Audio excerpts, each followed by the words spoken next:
tackle that building project? Start right. Start here at H&L Rapid True Value for building supplies. The time by H&L Rapid True Value is Nationwide time, 5 o'clock.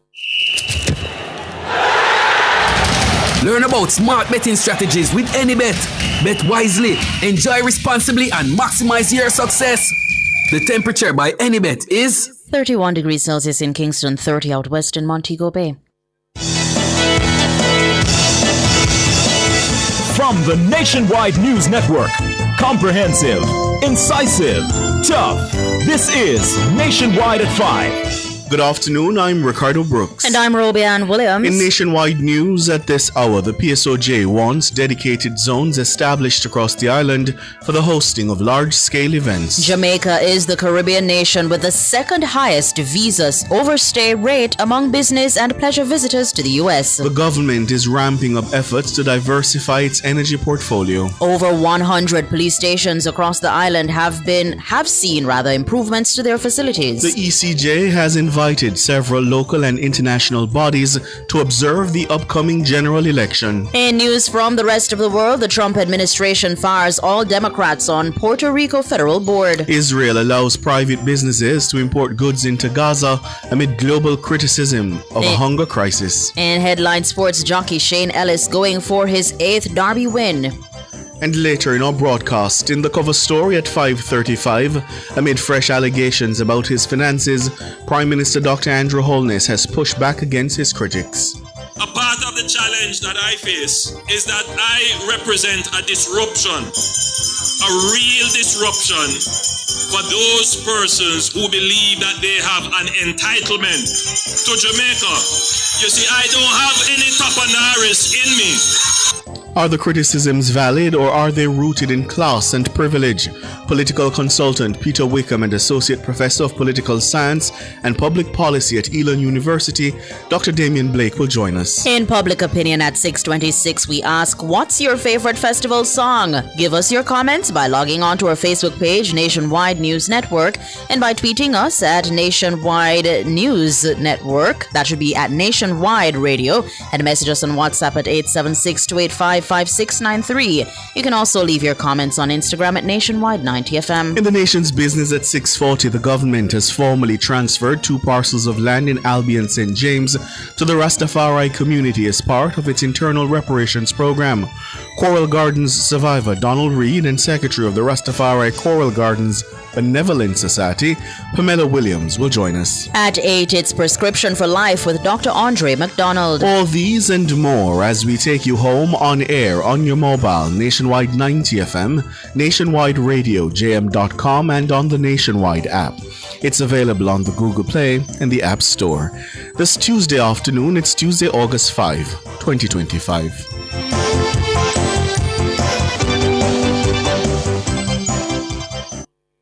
This hour is brought to you by KFC Buckets. Let's bucket together with a KFC Family 9, Family 12, Party 15, or Party 21 bucket. Because sharing a bucket with friends tastes finger-licking good. If it's news, it's got to be Nationwide 90 FM. And now to the details. The private sector organization of Jamaica, the PSOJ, is calling for the establishment of dedicated zones across the island for the hosting of large-scale events. The call comes amid what the PSOJ is describing as persistent logistical and infrastructural challenges surrounding the hosting of large entertainment and sporting events in the country. Mahira Stewart has more in this report. In a statement on Tuesday, the PSOJ says this has been a particular issue along high-traffic corridors in Ocho Rios, Montego Bay, and around the National Stadium in St. Andrew. The PSOJ says the government must update existing laws and introduce clear guidelines for the staging of events. It's also calling for incentives to attract private sector investment in the building and maintenance of infrastructure to support large events. The PSOJ says more attention must be given to expanding road networks and improving shuttle services. It also wants the government to do more to maximize the earning potential from tourism earnings from major entertainment and sporting events. The PSOJ says the country has the potential to convert its cultural capital into sustainable economic growth. It says more needs to be done to create an environment that will enable growth. The PSOJ's call comes a day after the government announced plans to expand the Mami Bay leg of the North-South Highway in St. Ann. Parties over the Emancipation Day weekend resulted in significant gridlock for motorists, with the traffic snarl stretching for miles from St. Ann into neighbouring Trelawney. Prime Minister Dr. Andrew Holness has acknowledged that the infrastructure in St. Ann can no longer support the population growth and development expansion taking place in the parish. He says the expanded road network will benefit both tourists and locals. What we're trying to do is to build the highways that generate the economic activity that then generates the revenues that we then direct to the roads that pass by your home. And if you think about it, yes, you have to leave your home, you drive on the bad road, but then you get on the highway and you get to work. Now, when you get to work, we want you to be productive. We want you to have a shorter travel time. And we want to be able to move goods around the country quickly from production outlet to market point of consumption. And we want to increase that speed. And it is the highways that do that. That will create the economic engine that will generate the revenues that we will then use to fix all the roads, including the roads that pass by your house. Mahiri Stewart for Nationwide News. Jamaica is the Caribbean nation with the second highest visa overstay rate among business or pleasure visitors to the United States. That's according to the Customs and Border Protection Entry-Exit Overstay Report 2023, published by the U.S. Department of Homeland Security. The report is again being highlighted as the Trump administration is set to put in place a controversial visa application bond for nations accused of having high overstay rates. Siobhan Campbell tells us more. The U.S. State Department is preparing to roll out a controversial 12-month visa bond pilot program that could affect foreign nationals, including Jamaicans, who are applying for temporary business or tourism visas B1, B2. Under the new policy, visa applicants from countries with high overstay rates may be required to post a refundable bond of between $5,000 and $15,000 as a condition for obtaining a U.S. visa. However, immigration lawyer Opal Lee believes Jamaica is highly unlikely to reach this level of scrutiny. No list of countries has yet been finalized by the U.S. government, but it's likely the list will be based on an assessment done by Homeland Security. So, where does Jamaica rank in terms of global and regional overstay rates? The Customs and Border Protection Entry-Exit Overstay Report of 2023 reveals that 5.25% of Jamaican nationals who entered the United States on B1 business and B2 tourism visas did not depart on time. That translates to nearly 12,000 overstays out of approximately 234,000 trips by Jamaicans to the United States via air and sea. This figure places Jamaica well above the 3.2% average for non-visa waiver countries. In the Caribbean context, Jamaica ranks second only to Haiti, which posted a staggering overstay rate of 31.38%. Other regional neighbors such as the Dominican Republic at 4.59% and St. Vincent and the Grenadines at 3.23% recorded relatively elevated overstay rates. Outside the Caribbean, several countries posted alarming overstay rates. Chad led globally at more than 49%, followed by Laos at 34.77%, and Congo-Brazzaville at 29.63%. The report puts Jamaica in 29th place out of 186 non-visa waiver countries in terms of overstay rates. Siobhan Campbell for Nationwide News. Prime Minister Dr. Andrew Holness says the government is ramping up efforts to diversify its energy portfolio. He says the ultimate goal is to become an energy-independent country. What God has given us every day in abundance is solar. But there are other options too that we must explore in the energy mix, including hydro, pumped hydro storage, nuclear, small modular nuclear, and at least put ourselves in a position that should they become feasible, we can jump on it very quickly. And so that's what we are trying to do, where we have signed MOUs with Canada, and we're looking at signing with other countries who have nuclear capabilities to help us to develop the manpower and the understanding of the science here. We want to be energy independent. Dr. Holness was speaking at the commissioning of the Jamaica Broilers Group's LNG-powered cogeneration plant at the Best Dressed Chicken facility on Tuesday. The $8 million investment marks a major step forward in sustainable energy investment and agricultural innovation in Jamaica. It comes as the government outlines plans to renegotiate or explore cheaper energy options ahead of the JPS license's expiration in July 2027. Dr. Holness concedes that despite improvements, high energy costs continue to affect Jamaicans. We have done some transformations in the energy space, but it has not resulted in a reduction and stabilization of energy costs. Energy costs continue to be far too high, not just for consumers, but also for businesses, which ultimately means a higher cost of living for consumers. So the truth is the structure of the license has to be renegotiated for greater efficiency, but also for greater accountability. Prime Minister Dr. Andrew Holness. National Security Minister Dr. Horace Chang says over 100 police stations have now been upgraded across the island. He made the revelation at the opening of the new Anchovy Police Station in St. James on Tuesday. So we have 11 new stations, 13 new stations really, and we refurbished some 35 and impacted all the others to ensure basic minimum requirements are met, indicated before, and that involved about 191 police facilities. There's still some to go. And I can assure the young man, we're not stopping. We're still going forward. The new Anchovy Police Station was constructed under the ministry's Rebuild, Overhaul and Construct ROC project funded by the National Housing Trust.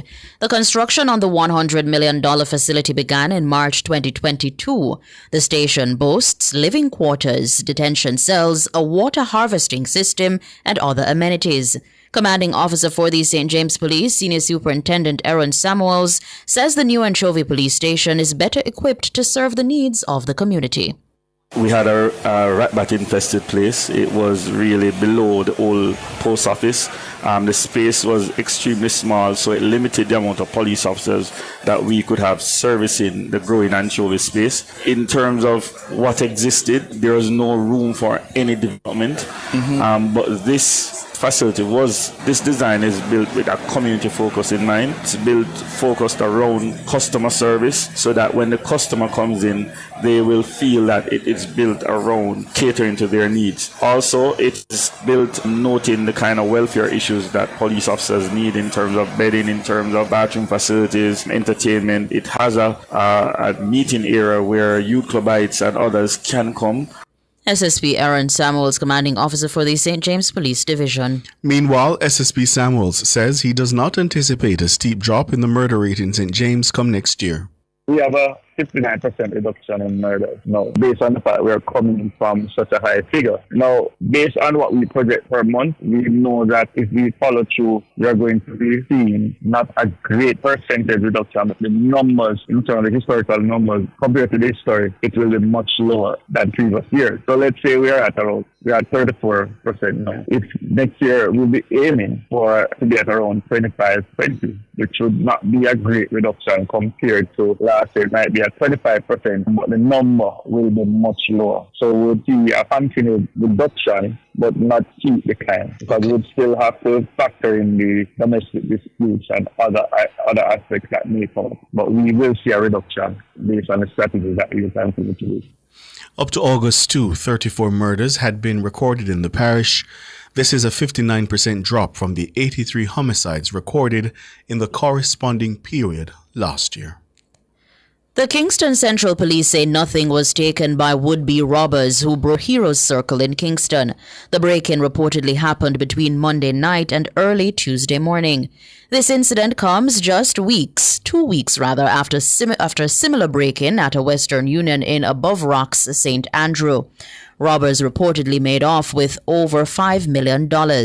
As at August 2, there's been a 24% increase in break-ins compared to the corresponding period last year. Robberies have also increased over the period by 11%. In the race to 32, facts matter. Did you know that in the 1944 general election, the first since universal adult suffrage in that same year, voters casting their ballot for a JLP candidate put their X beside the hand and not the bell? Yes, that's a fact. There were 12 symbols used in that election, given the high rate of illiteracy among the 683,000 people who made up the electorate at that time. Voters for the PNP who couldn't read were told to mark their X beside the head, but voters for the JLP were instructed to mark their X beside the hand. There was indeed a bell present among the 12 symbols, but that had not yet been claimed by the JLP.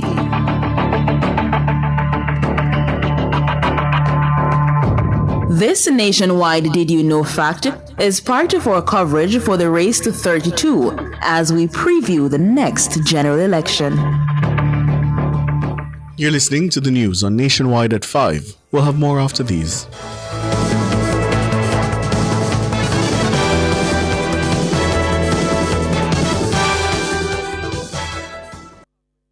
It's IQ Optical's sizzling summer sale. For this month only, get 50% off lenses when you purchase a frame. Kids get free lenses with a purchase of a frame. Make the intelligent choice with IQ Optical. Conditions apply. The time by IQ Optical is 16 minutes after 5. Rentokil Initial offers air purification solutions with triple filtration and unique auto-sensing capabilities that neutralizes malodor and replaces it with clean air. Call Rentokil Initial at 926-4236 for more details. The temperature by Rentokil is 31 degrees Celsius in Kingston, 29 out west in Montego Bay. This Immense Independence celebrate right here at home with luxury, love, and pure Jamaican vibes at Couples Resorts. Feel the sea breeze, savor local flavors, and sip top-shelf cocktails. Rediscover your island your way from $2.99 US per night plus $50 US resort credit. Couples Resort, 100% Jamaican, no passport required. To book, visit couples.com/residence. Conditions apply. Continuing the news, the Electoral Commission of Jamaica, the ECJ, says it has invited several local and international bodies to send representatives to observe the upcoming general election. All eyes are set on Sunday, August 10, as it's expected the date of the 2025 general election will be announced. According to the ECJ, mission teams will be deployed on election day to observe Jamaica's electoral process and post-election proceedings. It says those teams will come from CARICOM, the Organization of American States, the Commonwealth Secretariat, and the Center for Electoral Advisory and Promotion. Jamaica's Citizens Action for Free and Fair Elections CAFE will also observe the day's proceedings. The ECJ says the main purpose of the observer missions is to gather information, report their findings, and make recommendations to the Commission. This is a nationwide election nugget.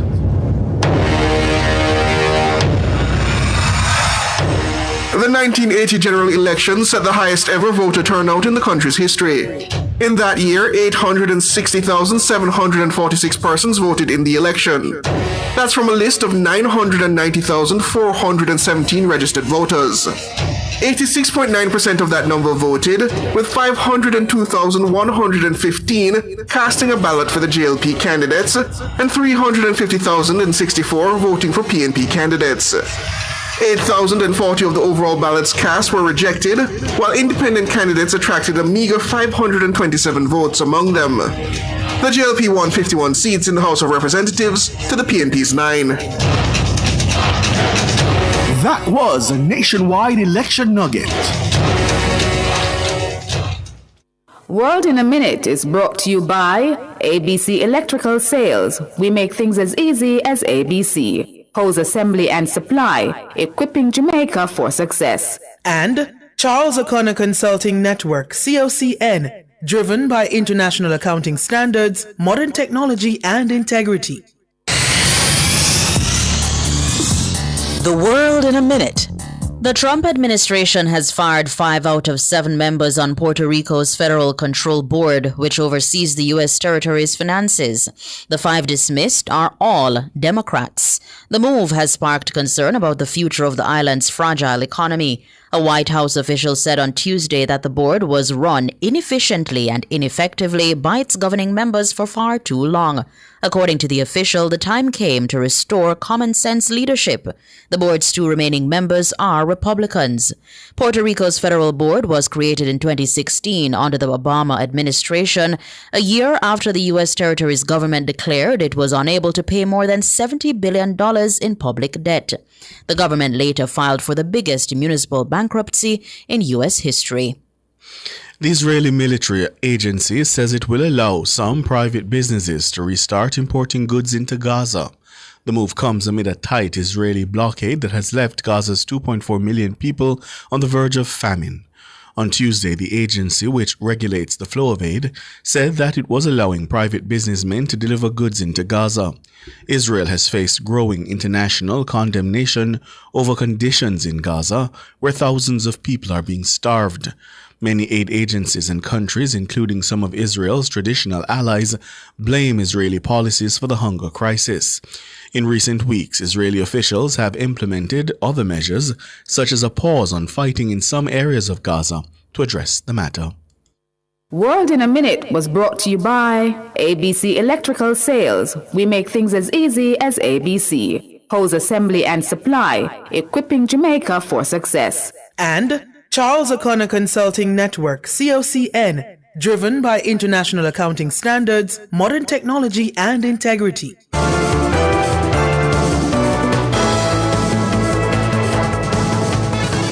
Recapping the top stories making nationwide news at this hour, the PSOJ wants dedicated zones established across the island for the hosting of large-scale events. Jamaica is the Caribbean nation with the second highest visa overstay rate among business and pleasure visitors to the U.S. The government says it's ramping up efforts to diversify its energy portfolio. Over 100 police stations across the island have seen improvements to their facilities. I'm Ricardo Brooks. And I'm Roby Ann Williams. And listeners, you can find the news on our website at nationwideradiojm.com and on the Nationwide app.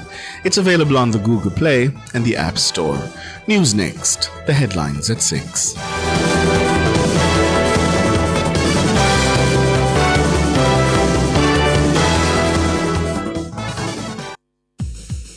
Now, PrEP makes it so easy. One pill before you link prevent HIV. PrEP makes it so easy. One pill before you link prevent HIV. You wanna do your thing with your queen or your king? Or I get a little frisky that make you flex risky.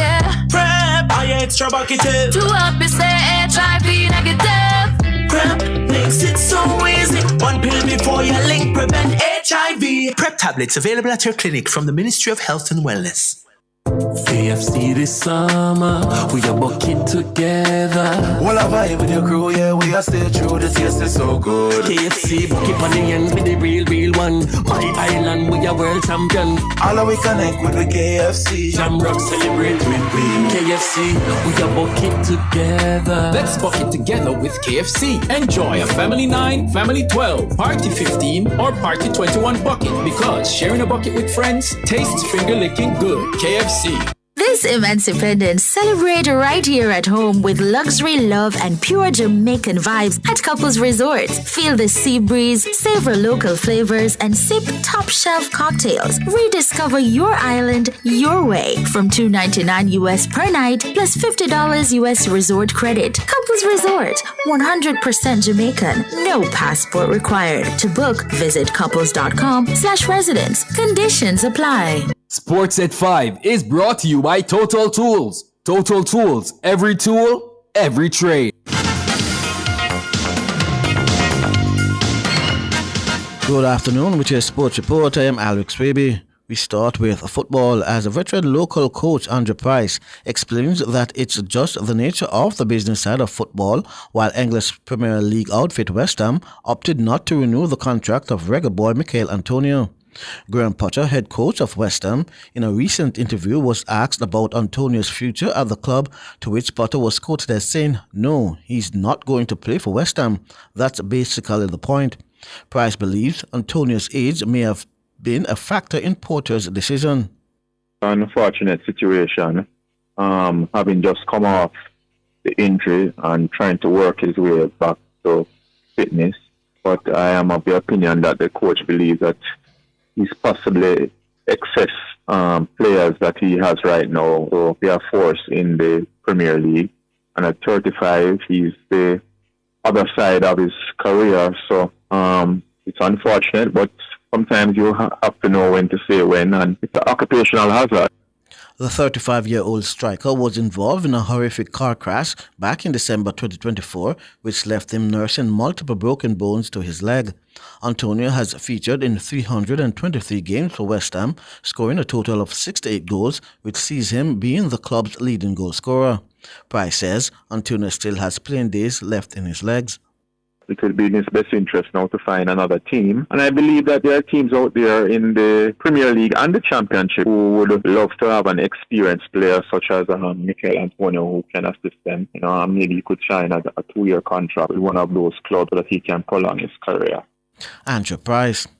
Now, sporting director at Mount Pleasant Academy, Paul Christie, believes the St. Anne-based club is in a better position this year to give a better account of themselves in the upcoming CONCACAF Club Championships set to start on August 19. The strategy is to have best talent in Jamaica, to represent not just Jamaica, but to give a good account for the Caribbean and be able to compete at the CONCACAF level with the Americans and the Mexicans, so that Jamaica is not just a team that shows up, but actually is able to participate and compete. Mount Pleasant are drawn in Group A alongside Central FC, Mocha FC, SV Robin Hood, and Universidad O&M. According to Christie, the team is also prepared to play a better brand of football this season, in contrast to last season, where they bowed out at the group stage. You have to first of all truly believe in what you're doing, knowing that sometimes you don't have control over the on-field results. However, the whole systematic approach is that what you have control over, and you constantly engage with all your stakeholders, preparation to the medical staff and the strength and condition and the technical and tactical staff, and try to ensure that all are aligned, that we go together as a team with one object, and then we live with the result. Paul Christie. Bijan Thomas will be calling the shots for Harbourview on the sidelines when the 2025-26 Jamaica Premier League season kicks off. Thomas was named head coach of Harbourview FC, succeeding Sid McFarlane. This move follows Thompson's departure from Chapelton Maroons. It's a great honor to take the job. I took this job because I've seen how well the team has been doing in terms of youth football, as well as I see there are quality players. I think it just needs a change of direction and new ideas, and it has massive potential. The Stars of the East ended the 2024-25 season at 11th on the table. Thomas says he'll be taking the team in a different direction. I think the past couple of coaches, very good coaches, but I think they are the same type of coaches. I think with the personnel that is at the club, my philosophy will blend well with them. Bijan Thomas. And finally, in track and field, Grand Slam track founder Michael Johnson still believes the series can be successful. The final leg of Grand Slam track, which was set for Drake Stadium on the last weekend in June, was cancelled. Speaking on Ready, Set, Go, Johnson says they are working on a plan to make the second season a success. We will see ultimately how this ages, but as of today, we know where we are. We got a lot of work to do, and that's just the truth. And we accept that. I think our athletes, and I think most of the fans, want it to continue. People care about this sport, and that's why they're talking about it, whether they're criticizing or whether they're saying whatever. It's because people care. And that's one of the things that I always believe, regardless of whether people agree with the way that I want to change the sport or not. They may think there's another way to change it, but we all know and we all agree that the sport needs to change. Grand Slam track owes athletes at least $13 million in prize money and appearance fees from the 3 events in Kingston, Philadelphia, and Miami. The league had launched with $30 million in commitments from investors. However, Johnson admits unforeseen financial challenges with the investors caused a problem with them honoring their commitments. $30 million would have gotten us through the season and gotten everything taken care of. But since we didn't get the $30 million, we raised a significant amount of money, and I'm happy to tell you where it went. But yeah, we were structured in a way where we would have been able to get through our first season had we received the $30 million that was committed. Michael Johnson, I'm Alex Swiby, and that's your sports.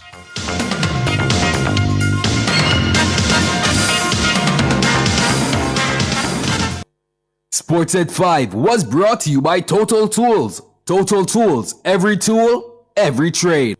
Cubby's Baby Wipes is ideal for your baby's delicate skin, infused with vitamin E and aloe vera, and available for home or on the go. The time by Cubby's Baby Wipes is 5:30.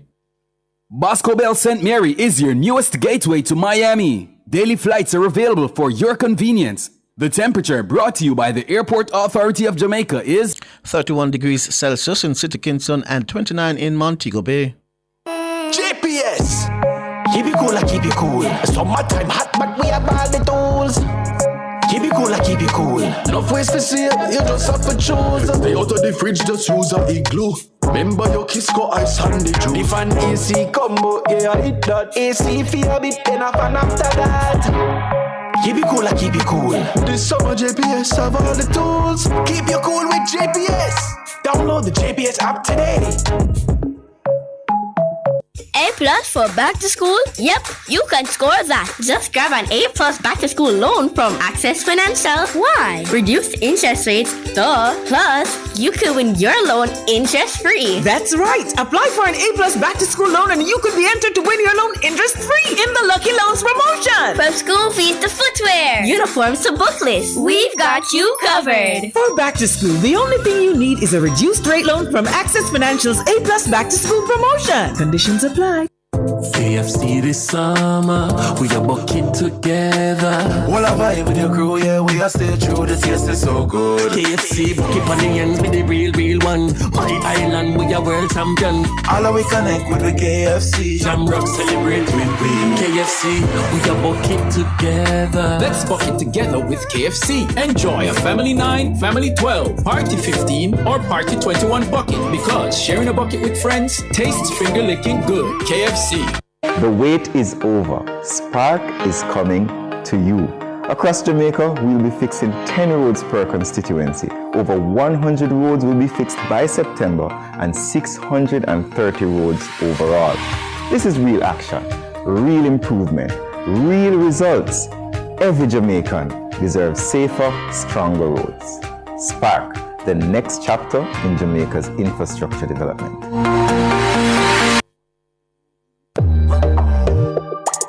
I'm Dennis Brooks. I'm Marlon Campbell. I'm Floyd Green. And I'm Garth Williams. Catch us on the Jamaican Dads podcast right here on Nationwide 90 FM, Thursdays at 8 p.m. with a repeat on Sundays at 6 p.m. The Jamaican Dads podcast is all about providing men with a healthy, safe, and functional forum to tackle many of the taboo topics that concern our masculinity. Like everyone else out there, we're dads of varying amounts of experience who come from different backgrounds and often view the world differently. We're definitely not perfect, but we are all brethren and we're all committed to this piece of rock called Jamaica. Too often, there are no safe spaces for men to explore the issues which are important to us. Plus, most of the content out there about parenthood is produced by women, for women. So we think it is important that we be the change we want to see. Follow us on YouTube, Facebook, Instagram, and Twitter at Jamaican Dads with a Z. And definitely join us here on Nationwide 90 FM every Thursday at 8 p.m. with a repeat on Sundays at 6 p.m. for the Jamaican Dads podcast. It's a revolution in media. Cover Story is brought to you by Hyundai. Modern, premium, affordable vehicles. Experience the joy of buying a brand new Hyundai without breaking the bank. Yes, buying a brand new car should never leave you broke. From stylish designs and safety features to comfortable driving and reliability, Hyundai is the choice. Hyundai vehicles come standard with 2 years free service and 5 years warranty and roadside assistance for your peace of mind. Drive 2 years without service cost and 5 years without fear of being stranded. Hyundai. Conditions apply.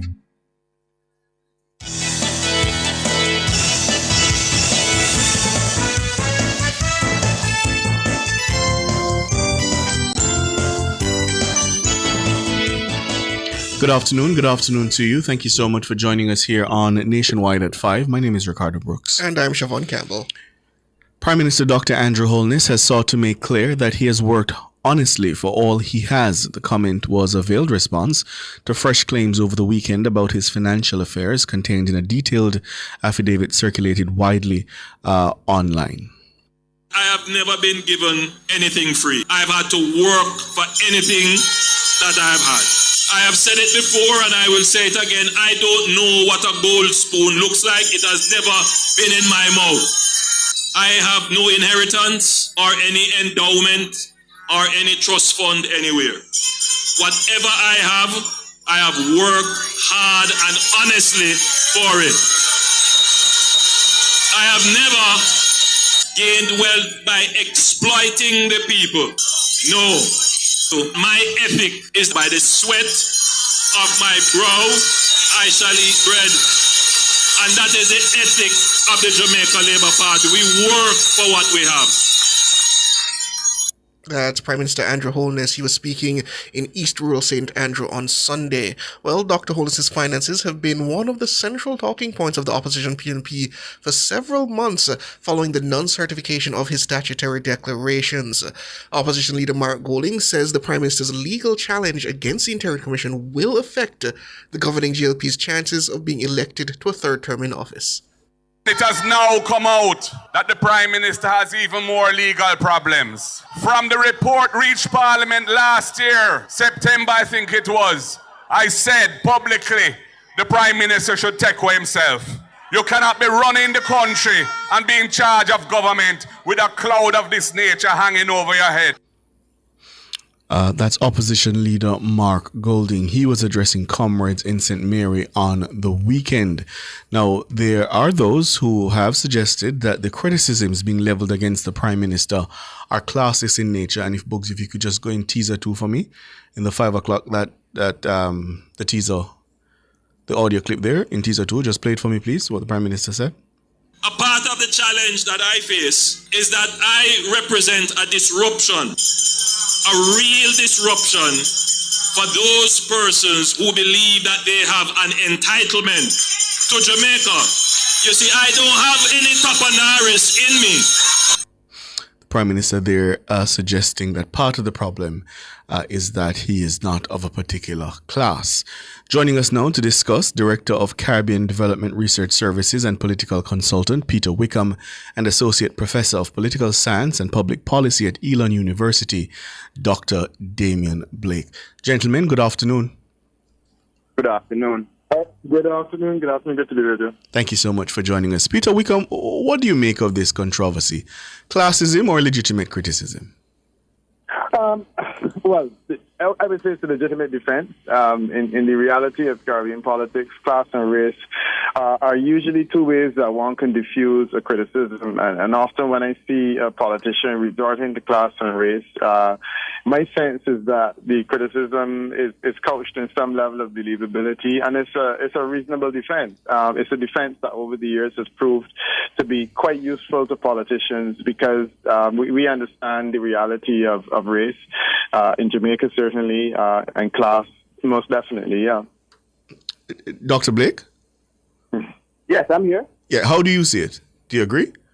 Yeah, I think the Prime Minister's gold spoon remarks is really both a personal defense in light of the onslaught against him consistently by the opposition, but it's also a political branding and strategy, right? He's now positioning himself as being kind of the anti-elite kind of person. He didn't get any kind of inheritance, and that will resonate from a political culture perspective with people, particularly those, on the working class Jamaicans. So it's a personal defense, but also a strategy. And I think of the Lula da Silvas of Brazil, for example, right? A populist kind of strategy to say that I am part of the people, I am from the people, I wasn't given any kind of gold spoon or old money happening here. And so it gives him some amount of authenticity. Now, let's not forget, and he mentioned this, he didn't go to a traditional school, any prep school, went Spanish Town Primary, went to St. Catherine High. And so that's part of his strategy and branding I'm seeing kind of surfacing here. Mm-hmm. And Dr. Blake, as pointed out, it's not something unique to Jamaica, this matter of utilizing class and this notion of the Joe Blow running against the elites. But is there a specific string or strain of it in the Caribbean that is unique and not wholly a political tactic that would be, say, used in, say, the U.S. elections or, as pointed out, in Brazil or Argentina or other areas? Yeah, I really think that, if you look from a comparative political perspective in both older democracies, more mature democracies, and newer democracies, right? Newer democracies in Latin America and the Caribbean, and even in part of the wider global south in Asia, that you do see elected representatives use these kinds of strategies, whether it be with class or race and / or color. In the Caribbean context, most Caribbean all Caribbean territories are post-plantation societies, and so the issues of race, class, and color is always and ever present. And so, his use of it is not new. Let's not forget, at one point in time, former Prime Minister Percival James Patterson, when he said it's black man time now, again, pulling on the kind of color / variable there as part of a kind of a political branding and strategy. So it isn't anything really new. I think what gives Dr. Holness some agency here is that, the rhetoric and matching that with the kind of deliverables that his party has been kind of putting out there. I think those two things are quite potent going into the election. Mm-hmm. Peter Wickham, are voters in 2025, though, swayed by these things? Because I understand yourself and Dr. Blake, pointing to the history, certainly how it's being used over time. But are voters still swayed by these things? I'm not convinced that they are, and to be honest, we have never really been able to test it. One of the things my agency does is a lot of polling, and we have never really been able to test the impact of this on people. My sense is that it is for a lot of people a distraction. In the region, there are two types of race discussions: the Trinidad and Tobago and Guyana race discussion, which is Afro versus Indo. The thing that fascinated me about the race discussion in Jamaica is, however, it's a slightly different one. It's more light skin, dark skin, and it's very heavily couched in class. And you recall that the same P.J. Patterson that said it was black man time now, P.J. Patterson had a major financial scandal as well. And, many people argued that the challenge wasn't really that he did anything wrong. The challenge was that he was a little too dark for the type of person that, Jamaicans were in the habit of electing. My sense is that you got over that hurdle, and his success being one of the longest-serving prime ministers, or if not the longest-serving, it kind of said to me that Jamaica was past it. So it's kind of fascinating now to hear these kinds of conversations being brought up again. And while we really can't test, my inclination is to think that the vast majority of people find this a distraction, and ultimately they vote for the person, based either on their political loyalty or what excites them about the individual. But these conversations, nonetheless, as I said, because it is a legitimate, one can say it's a legitimate way of defending oneself, will probably continue. But then, Dr. Blake, if that's true, isn't the Prime Minister taking a serious gamble? I don't think it's a gamble, because I think it's value added, right? We have been seeing that they have been campaigning, and by their means, Jamaica Labour Party, the current government, has been campaigning on what they have been delivering, right? And so this is just an additional tool. This is how I'm seeing an additional tool to, again, push back against the opposition and to say, look, I am authentic, and that my government has been based on meritocracy rather than this kind of elite-based politics. And of course, that's a stab directly at the opposition leader in many respects. So I don't think it's a gamble per se, but rather an additional tool that he's using. And you notice it's been pulled on late in the fourth quarter of the basketball game. Right? People will say, why it took so long to respond? I think he has thought about it for a very long time and said, okay, now is the appropriate time to talk about this. Is not going to be the main plank of where we're going. They have been really centering on, the economy, what they've been doing, crime management and security. But this is just a value add. It's a classic strategy, a political strategy of branding himself and trying to pick up, some of perhaps the uncommitted voters. Peter Wickham, Dr. Damon Blake, hold it for us, please. We're up on the break. Soon come.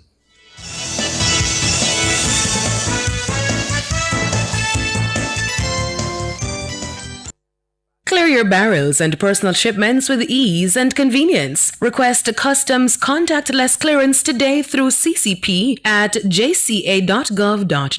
The time by the Jamaica Customs Agency is... It's 5:44. Burn Shack fried chicken always ready. Burn Shack, original crispy. Burn Shack, Cajun spicy. Burn Shack, a barbecue. Burn Shack, we are go a Burn Shack. The temperature brought to you by Bird Shack Fried Chicken in Montego Bay and Ochivios is 31 degrees Celsius in Montego Bay, 29 in Ochivios. Need fast, reliable delivery? Speed Services has you covered. We offer air freight 2 times weekly and sea freight once a week. Perfect for getting your packages to Jamaica fast. Just visit speedshipja.com. That's speed with 3 E's. Need a bearer, food delivery, or local delivery for your business? Call or text 876-484-8850 and follow us on Instagram at speedshipja. That's speed with 3 E's. Speed Services, where speed meets service. This Immense Independence celebrate right here at home with luxury, love, and pure Jamaican vibes at Couples Resorts. Feel the sea breeze, savor local flavors, and sip top-shelf cocktails. Rediscover your island your way from $2.99 US per night plus $50 US resort credit. Couples Resort, 100% Jamaican, no passport required. To book, visit couples.com/residence. Conditions apply. KFC this summer, we are bucking together. All a vibe with your crew, yeah, we are stay true, the taste is so good. KFC, bucket on the ends with the real one. My island, we are world champion. All we connect with the KFC. Jamrock celebrate with we. KFC, we are bucking together. Let's bucket together with KFC. Enjoy a Family 9, Family 12, Party 15, or Party 21 bucket because sharing a bucket with friends tastes finger-licking good. KFC. Experience the joy of buying a brand new Hyundai without breaking the bank. Yes, buying a brand new car should never leave you broke. From stylish designs and safety features to comfortable driving and reliability, Hyundai is the choice. Hyundai vehicles come standard with 2 years free service and 5 years warranty and roadside assistance for your peace of mind. Drive 2 years without service cost and 5 years without fear of being stranded. Hyundai. Conditions apply.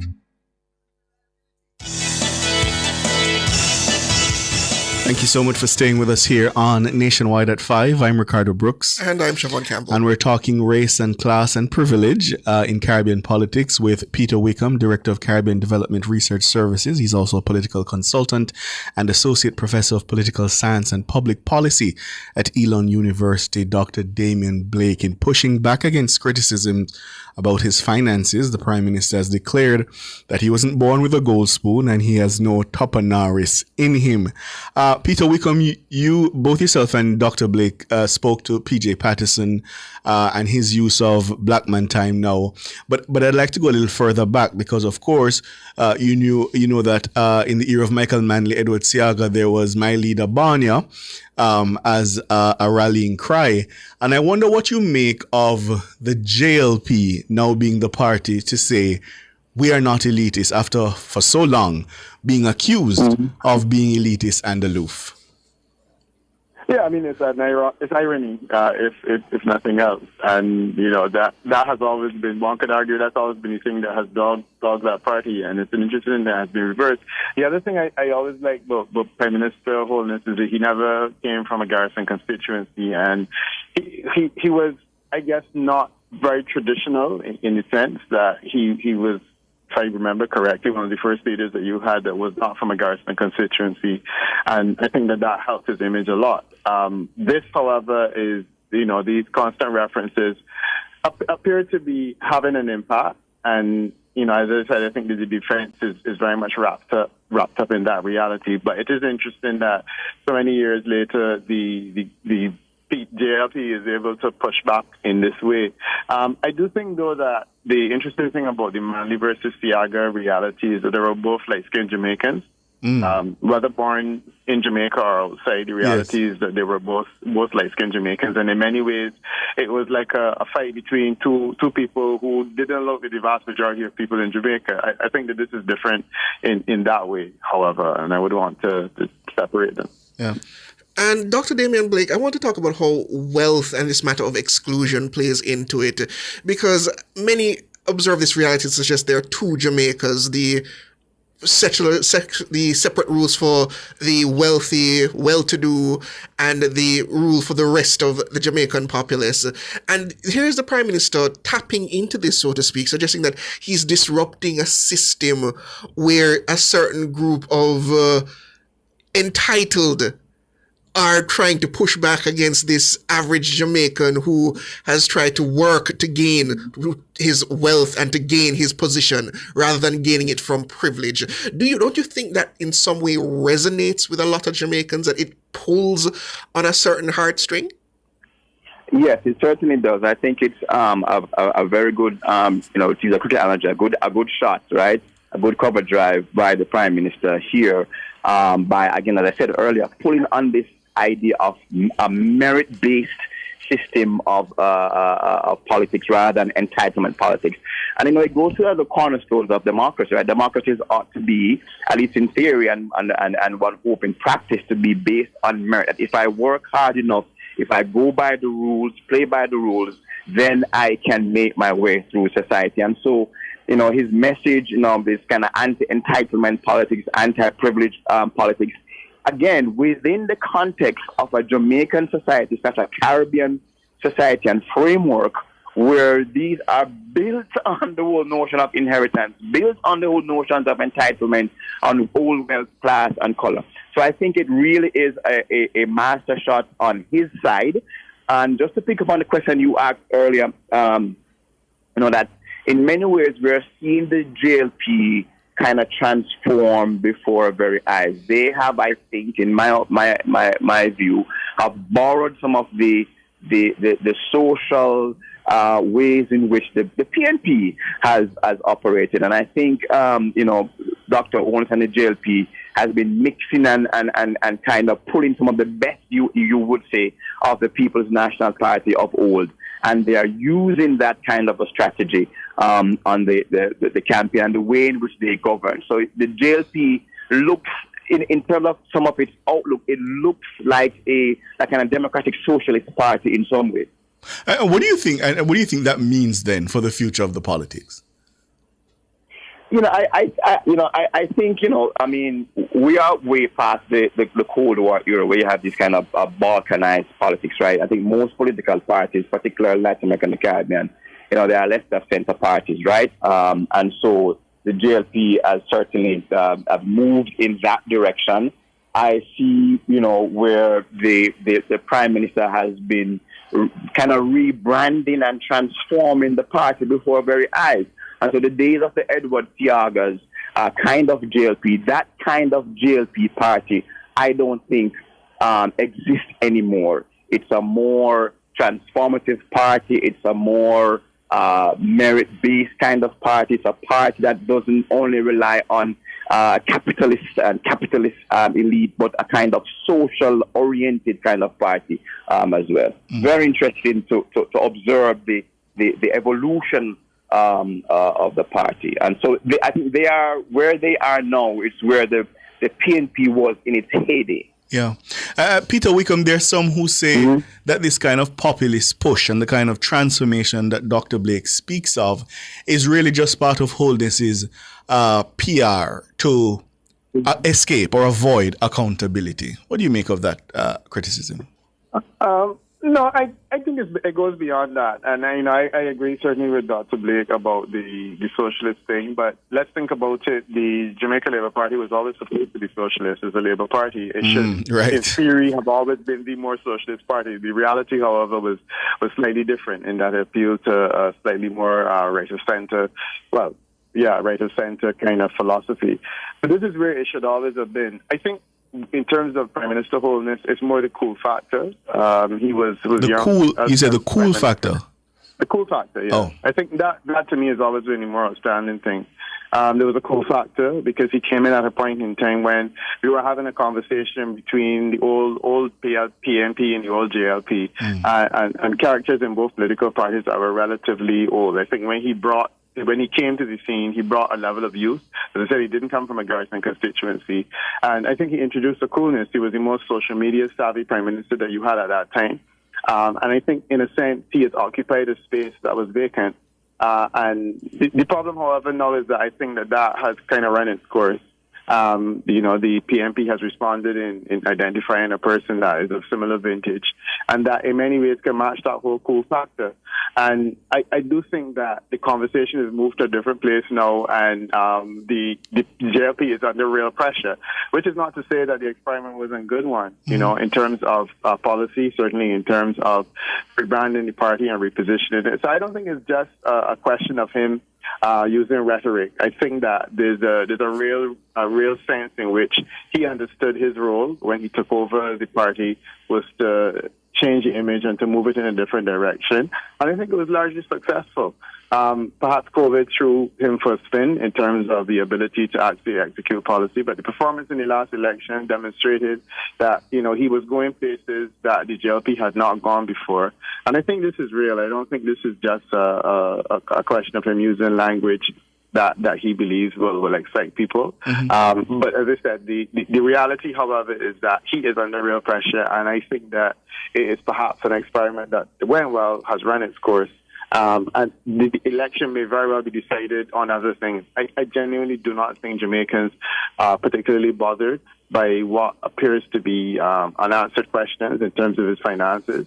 I think the vast majority of us understand that politicians need to be paid. A person who becomes prime minister will have some wealth that he did not find when he became prime minister, because over time, one assumes that will happen. And I think the vast majority of Jamaicans are comfortable with that and expect that, he's not going to be living, hand to mouth. So those are to be expected things, and I think that when people vote, they may very well vote on slightly different matters and not fixate on this whole question of his wealth or lack thereof. Dr. Blake, that's an important point Peter Wickham makes there, and I've been trying to wrap my mind around it as to whether, and Siobhan and I were having a discussion about it, as to whether anything will ultimately turn on this controversy. How do you see it? Do you think there are Jamaicans who will be motivated either to vote against the JLP because of it or stay home, frankly, because of it? I think so. It goes to the question about integrity, right? And that, quote unquote, Andrew them thief, end quote, right? A thief in government is thief in administration. And so if you're talking about the PNP-based voters, this is something that motivates them, and they're going to be out there, and it's going to further motivate them to get out there. I think certainly that there are some people, and which is why I think this election is interesting. I know a lot of people think that it's going to be one way or the other, but I think it's interesting because there are some votes out there to be had by either side. Because let's not forget, the JLP is going up for a third term. That's, an incumbent, the incumbent is it's very difficult for incumbents to win elections, much more 3 times. And so there are some people who are right now, Ricardo, saying, should I give this administration one more run at the turn of the mill? And the question about integrity, it may very well be something that they will think of. And they're going to juxtapose that with, but in terms of my security, the country is a way different country now than it used to be. I do consultancy for some law firms in the U.S., and we talk about country conditions. And Jamaica's country conditions have changed remarkably. There's no two ways about that. It's a different country from a security standpoint. And so when they juxtapose that, they are looking there saying, boy, it looks like I may want to give this person another chance because I'm seeing some real changes there. From the economic and infrastructure perspective, they have seen some changes. All things aren't good, but I think this integrity question, yes, it's something that's going to be on the table as people decide, but they are juxtaposing that with the other deliverables that this government, unlike many other governments, have not been able to provide and put before the electorate right before an election. It's very interesting going forward. And Peter Wickham, I would like to speak about that matter of deliverables. Do you think the deliverables themselves will outweigh the sort of apathetic nature of the current voting base in Jamaica? It's also a question of whether or not people believe that the JLP can deliver things that the PNP cannot. Jamaica is like, and I haven't polled this issue, but Jamaica is like every other Caribbean island now with the two issues, crime and the economy. Yeah. You know, people are concerned about the cost of living, and I mean, the crime situation globally is crazy.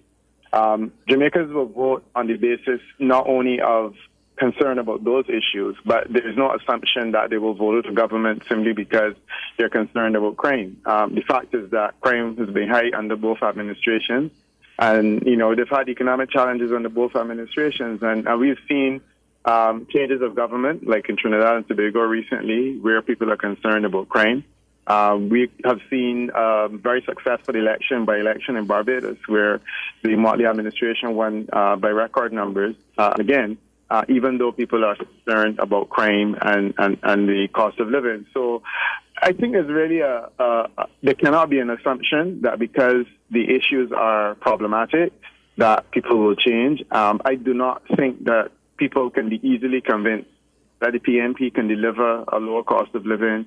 The PNP can deliver a reduction in crime, a significant reduction in crime, all of a sudden. And I think it has to be a bit more than that. And one of the points I wanted to make was that if you look at the elections in the Caribbean over the years, probably 1986 in Trinidad and Tobago is one of the few elections that you could say there was a single issue, corruption.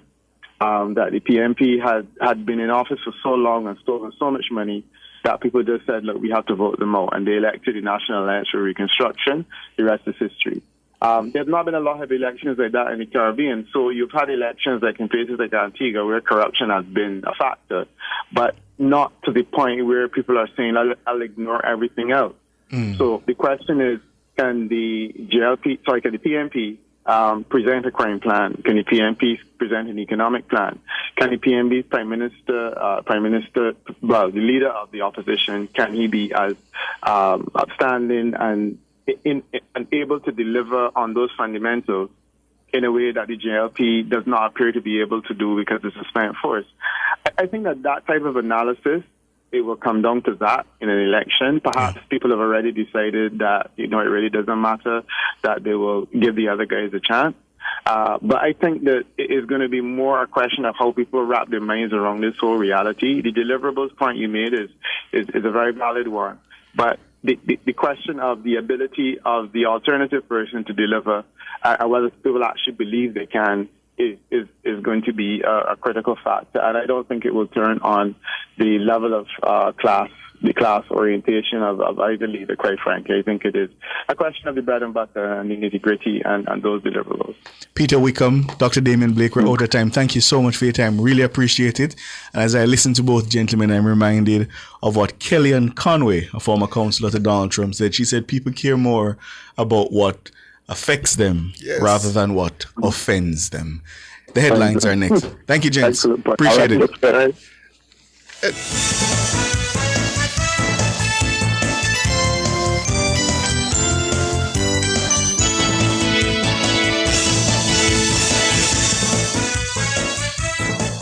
Cover Story was brought to you by Hyundai.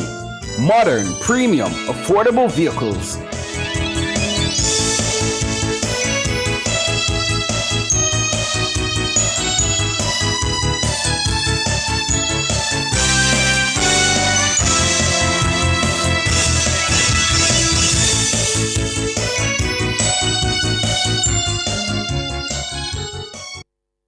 The hour was brought to you by KFC Buckets. Let's bucket together with a KFC Family 9, Family 12, Party 15, or Party 21 bucket.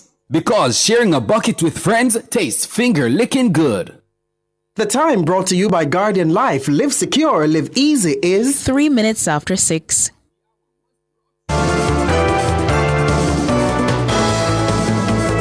Nationwide headlines at 6.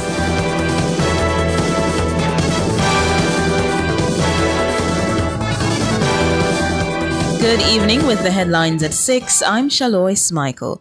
Prime Minister Dr. Andrew Holness says the government is ramping up efforts to diversify its energy portfolio. He says the ultimate goal is to become an energy independent country. What God has given us every day in abundance is solar. But there are other options too that we must explore in the energy mix, including hydro, pumped hydro storage, nuclear, small modular nuclear, and at least put ourselves in a position that should they become feasible, we can jump on it very quickly. And so that's what we are trying to do, where we have signed MOUs with Canada, and we're looking at signing with other countries who have nuclear capabilities to help us to develop the manpower and the understanding of the science here. We want to be energy independent. Dr. Holness was speaking at the commissioning of the Jamaica Broilers Group's LNG-powered cogeneration plant at the Best Dressed Chicken facility on Tuesday. The $8 million investment marks a major step forward in sustainable energy investment and agricultural innovation in Jamaica. It comes as the government outlines plans to renegotiate or explore cheaper energy options ahead of the JPS license's expiration in July 2027. Dr. Holness concedes that despite improvements, high energy costs continue to affect Jamaicans. We have done some transformations in the energy space, but it has not resulted in a reduction and stabilization of energy costs. Energy costs continue to be far too high, not just for consumers, but also for businesses, which ultimately means a higher cost of living for consumers. So the truth is, the structure of the license has to be renegotiated for greater efficiency, but also for greater accountability. Prime Minister Dr. Andrew Holness. National Security Minister Dr. Horace Chang says over 100 police stations have now been upgraded across the island. He made the revelation at the opening of the new Anchovy Police Station in St. James on Tuesday. So we have 11 new stations, 13 new stations really, and we refurbished some 35 and impacted all the others to ensure basic minimum requirements are met, indicated before. And that involved about 191 police facilities. There's still some to go, and I can assure the young man, we're not stopping. We're still going forward. Dr. Horace Chang, Minister of National Security. The new Anchovy Police Station was constructed under the Ministry's Rebuild, Overhaul and Construct project funded by the National Housing Trust. The construction on the $100 million facility began in March 2022. Commanding officer for the St. James Police, Senior Superintendent Aaron Samuels, says the station is better equipped to serve the needs of the community. We had a rat-bat infested place. It was really below the old post office. The space was extremely small, so it limited the amount of police officers that we could have servicing the growing anchovy space. In terms of what existed, there was no room for any development. But this facility this design is built with a community focus in mind. It's built focused around customer service, so that when the customer comes in, they will feel that it is built around catering to their needs. Also, it's built noting the kind of welfare issues that police officers need in terms of bedding, in terms of bathroom facilities, entertainment. It has a meeting area where youth clubites and others can come. Meanwhile, SSP Samuels says he does not anticipate a steep drop in the murder rate in St. James come next year. We have a 59% reduction in murders now, based on the fact we are coming from such a high figure. Now, based on what we project per month, we know that if we follow through, we are going to be seeing not a great percentage reduction, but the numbers, in terms of the historical numbers, compared to the history, it will be much lower than previous years. So let's say we are at 34% now. If next year we'll be aiming to be at around 25-20, which would not be a great reduction compared to last year. It might be at 25%, but the number will be much lower. So we'll see a continued reduction, but not steep decline, because we'll still have to factor in the domestic disputes and other aspects that may come. But we will see a reduction based on the strategy that we will continue to use. Up to August 2, 34 murders were recorded in the parish. This is down from the 83 homicides recorded in the corresponding period last year. According to SSP Samuels, the decline in murders should continue based on the policing measures established in the parish.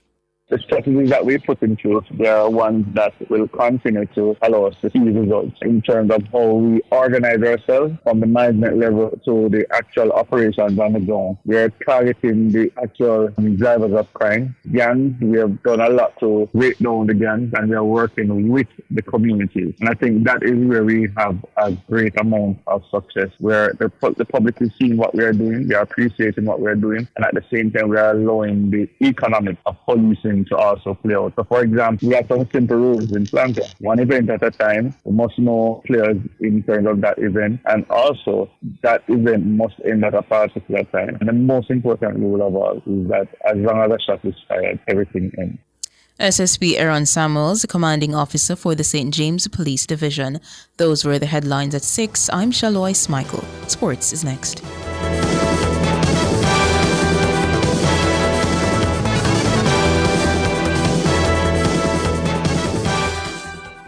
This Immense Independence, celebrate right here at home with luxury, love, and pure Jamaican vibes at Couples Resorts. Feel the sea breeze, savor local flavors, and sip top-shelf cocktails. Rediscover your island your way from $2.99 US per night plus $50 US resort credit. Couples Resort, 100% Jamaican, no passport required. To book, visit couples.com/residence. Conditions apply. Short-sightedness, the inability to see well in the distance, is on the rise and is affecting millions of children worldwide, increasing their risk of serious eye conditions later in life. At IQ Optical, we're proud to lead the fight against short-sightedness with revolutionary Maya Smart therapeutic lenses, specifically designed for young eyes. This month only, your child can receive a free second pair of our revolutionary lenses. Help protect your child's vision today. Visit IQ Optical, where clarity never looked sharper. Enough power tool, big to small. Jackama figure dig the wall. Our Total Tools. Beat walker figure trim the lawn. We have everything your job demand. Total Tools. We rent them, sell them, and fix them. Also give Total Tools a call. When you say home improvement, landscape construction, or Total Tools are your option. Home improvement, landscape construction, Total Tools are your option. Total Tools, located at 102 Main Street, Ocho Rios, 34 Sly Road, Kingston. And lot C6 Jackson, Sentence Bay. Call us today. Good evening with your sports report. I'm Alex Raby. We kick things off with some footballers at Sports Time. Jamaica's under-15 boys were leading host Aruba 1-0 in their second game of the ongoing CONCACAF Championships.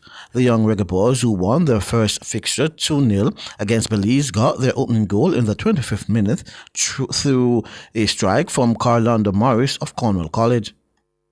Taylor wins it. Now Davion Clark again. Another high arcing cross in, and it's in! Carlando Morris strikes inside 25 minutes, and Jamaica with a deserved advantage. Well-worked goal this. Played wide to Kenrick Brown, whose cross is pinpoint, arcing right into the boots of Carlando Morris. Morris was also on the score sheet in Monday's game. Veteran local coach Andrew Price explained that it's just the nature of the business side of football why Angus Premier League outfit West Ham opted not to renew the contract of Reggae boy Mikel Antonio. Graham Potter, head coach of West Ham, in a recent interview was asked about Antonio's future at the club, to which Potter was quoted as saying, "No, he's not going to play for West Ham. That's basically the point." Price believes Antonio's age may have been a factor in Potter's decision. Unfortunate situation, having just come off the injury and trying to work his way back to fitness. But I am of the opinion that the coach believes that he's possibly excess players that he has right now, or they are forced in the Premier League. And at 35, he's the other side of his career. So it's unfortunate, but sometimes you have to know when to say when, and it's an occupational hazard. The 35-year-old striker was involved in a horrific car crash back in December 2024, which left him nursing multiple broken bones to his leg. Antonio has featured in 323 games for West Ham, scoring a total of 68 goals, which sees him being the club's leading goal scorer. Price says Antonio still has playing days left in his legs. It will be in his best interest now to find another team. And I believe that there are teams out there in the Premier League and the Championship who would love to have an experienced player such as Mikel Antonio who can assist them. Maybe he could sign a 2-year contract with one of those clubs so that he can prolong his career. Andrew Price. Now, sporting director at Mount Pleasant Academy, Paul Christie, believes the St-Anne-based club is in a better position this year to give a better account of themselves in the upcoming CONCACAF Club Championships set to start on August 19. The strategy is to have best talent in Jamaica, to represent not just Jamaica, but to give a good account for the Caribbean and be able to compete at the CONCACAF level with the Americans and the Mexicans, so that Jamaica is not just a team that shows up, but actually is able to participate and compete. Mount Pleasant are drawn in Group A alongside Central FC, Mocha FC, SV Robin Hood, and Universidad O&M. According to Christie, the team is also prepared to play a better brand of football this season, in contrast to last season, where they bowed out at the group stage.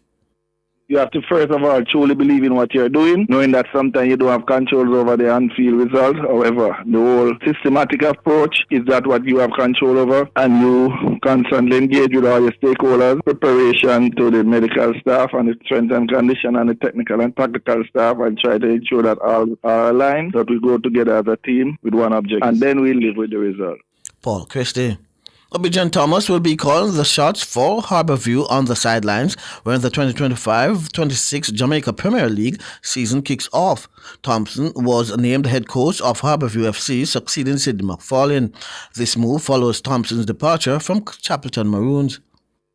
It's a great honor to take the job. I took this job because I've seen how well the team has been doing in terms of youth football, as well as I see there are quality players. I think it just needs a change of direction and new ideas, and it has massive potential. The Stars of the East ended the 2024-25 season at 11th on the table. Thomas says he'll be taking the team in a different direction. I think the past couple of coaches, very good coaches, but I think they are the same type of coaches. I think with the personnel that is at the club, my philosophy will blend well with them. Bijan Thomas. Now, coach of Fraser's Whip, Courtney Dowdy, says his players are eager for Saturday's final against Cavalier in the Jamaica Women's Premier League at Jamaica College. Fraser's Whip, the defending champions, advanced to the final 7-1 on aggregate over Las Perfectas, while Cavalier got the better of Arnett Gardens 4-0 on aggregate in their two-leg semi-final. Honestly, would have beaten Cavalier twice in the preliminary round this season, but Dowdy says they are expecting a tougher challenge in the final. It's good. They know what is at stake, and I think they're upbeat. I think, honestly, based on the feedback that they're getting, they can't wait until Saturday. They know that it's going to be a tough game. I think that would have played Cavaliers twice already all season. They know that they're coming with a little bit of fire, so I think it's going to be a good game for the girls. Fraser's Whip are undefeated all season, and Dowdy warns his players this is not the place to stumble. All I said to the girls that this is what you have been working for all season. This is the moment that you have been waiting for. So all the games that we have played all season, this is the moment. So it's your opportunity now to seize the moment. It's always good to be crowned champions, because persons remember champions. So it's always good to be crowned champion. So I tell them that there's no amount of coaching I can do now at this stage. It's all about you going on the field to represent you, represent the community, and give your best. Courtney Dowdy. Now to track and field, as Grand Slam track founder Michael Johnson still believes the series can be successful. The final leg of Grand Slam track, which was set for Drake Stadium on the last weekend in June, was cancelled. Speaking on Ready Set Go, Johnson says they are working on a plan to make the second season a success. We will see ultimately how this ages, but as of today, we know where we are. We got a lot of work to do. And that's just the truth. And we accept that. I think our athletes, and I think most of the fans, want it to continue. People care about this sport. And that's why they're talking about it, whether they're criticizing or whether they're saying whatever. It's because people care. And that's one of the things that I always believe, regardless of whether people agree with the way that I want to change the sport or not. They may think there's another way to change it, but we all know and we all agree that the sport needs to change. Grand Slam track owes athletes at least $13 million in prize money and appearance fees for its 3 events in Kingston, Philadelphia, and Miami. The league had launched with $30 million in commitments from investors. However, Johnson admits unforeseen financial challenges with their investors caused a problem with them honoring their commitments. $30 million would have gotten us through the season and gotten everything taken care of. But since we didn't get the $30 million, we raised a significant amount of money, and I'm happy to tell you where it went. But yeah, we were structured in a way where we would have been able to get through our first season had we received the $30 million that was committed. Michael Johnson. Noble Zone Diamond League organizers have announced reigning world champion Shericka Jackson will race Olympic champion Gabby Thomas and Olympic silver medalist Julian Alfred over 200 meters on August 20. Great Britain's Diana Asher-Smith will also be in the race after winning another national title. Meanwhile, first off the stare down at the U.S. Championships over the weekend, Noah Lyles and Kenny Benderek will be headliners over 100 meters. The field will also include Olympic silver medalist Kishane Thompson, Oblique Seville, and Marshall Jacobs. Now to horse racing, as the 105th running of the Jamaica Derby will take center stage at Caymanas Park on Emancipation Day. 15 thoroughbreds will vie for one of the most coveted trophy on the equestrian calendar. Jockey Shane Ellis, 7-time winner of the Derby and defending champion, will be aboard the Gary Sobrate-trained Sensational Soul. According to Ellis, he's fully confident of getting his 8th winner come Wednesday. 100% confident, knowing that he never did well in the St. Ledger, but because of injury, why, and he lost a show, that's why. But I'm very confident in him. Well, you have to well focus. You have a mindset. You understand? You can't just pick up yourself and say, oh, you're going to ride in a classic, because not like that. You understand? You have to program yourself to prepare yourself. The bloodline isn't strange to Ellis, as he won the Derby back in 2019 aboard Sensational Soul's half-brother, Supreme Soul. Ellis says, based on his morning workouts, Sensational Soul looks prime for a solid performance. He has been training good. The trainer is training him. He's doing a good job, Gary. He's doing a fantastic job to get him to where he's at right now. He's going good. Shane Ellis. And finally, in diving, 3-time Olympian Yona Knight Wisdom says he's encouraged by the overwhelming response from local swimmers for the third staging of his Dive with Yona summer camp. The 25th edition is set for the stadium pool from August 11 to 23. It's been the participants kind of begging me to continue and begging me to do it again. Their eagerness to keep on learning is what made me want to come back and run the camp again. I got nothing but positive energy and support from the participants over the last 2 years, so I felt like there was no other option but to go again. Knight Wisdom says the main thing he wants to achieve from the 2-week program is to have continuation. The difference now is I've got a coach, Anna Stasia Chin. She participated in the camps over the last 2 years, and she showed such a willingness to be involved and to support me and this journey and dream that she came over to the UK to do a coaching qualification. So she's got an official qualification similar to my own, and she's now back in Jamaica, and when I leave she can continue delivering diving lessons, hopefully at least once a week, but potentially more depending on the pool time that we can get. This camp is just once again getting people interested in diving, making people aware that diving can be a thing in Jamaica, but having planned sessions after this 2 weeks to say if you want to keep on trying it, then the sessions are available. Yona Knight Wisdom. I'm Alric Swiby, and that's your sport.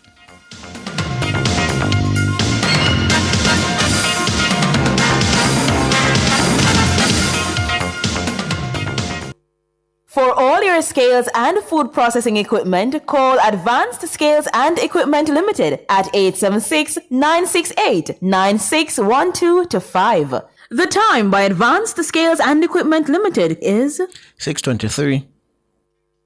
You know what's sweet? The new pack Sweet Living promotion. Win great prizes. Living room set or bedroom set or kitchen appliance set. Plus 2 consolation prizes of AC units. Send in 5 new pack labels or a receipt. Labels must belong to at least the new pack canned beans or peas, new pack ketchup, and new pack oil categories. Fill out the tagline. New pack, more than just value. Place your entry in one of the drop boxes at participating outlets. Enter by mail or online at newpackjamaica.com. Time to live sweet. Enter the new pack Sweet Living promotion. July 13th to September 6th. See the press for more details. Authorized under Section 58.3 of the Betting, Gaming and Lotteries Act. This Immense Independence celebrate right here at home with luxury, love, and pure Jamaican vibes at Couples Resorts. Feel the sea breeze, savor local flavors, and sip top-shelf cocktails. Rediscover your island your way from $2.99 US per night plus $50 US resort credit. Couples Resort, 100% Jamaican, no passport required. To book, visit couples.com/residence. Conditions apply. Truth is, HIV affects everyone. Truth is, avoiding care leads to a weaker immune system. That means you could get really sick. The truth is, the hardest pill to swallow isn't the medication. It's the problems that follow when you don't take them. Let's get through this together. Remain in care. You can live life to the fullest with HIV. And that's the truth. A message from the Ministry of Health and Wellness. Want to reduce your high electricity bills? Then Peak Energy has the solution for you. From grid-tied to hybrid solar inverters with full lithium-ion battery pack. Installation and maintenance packages available. Visit us at Shop 1, 3 Mosquito Valley Road, Red Hill, St. Andrew. Call 876-279-8820 or 944-0668. Or email us at peakenergysolutionsja@gmail.com. Peak Energy for everything solar.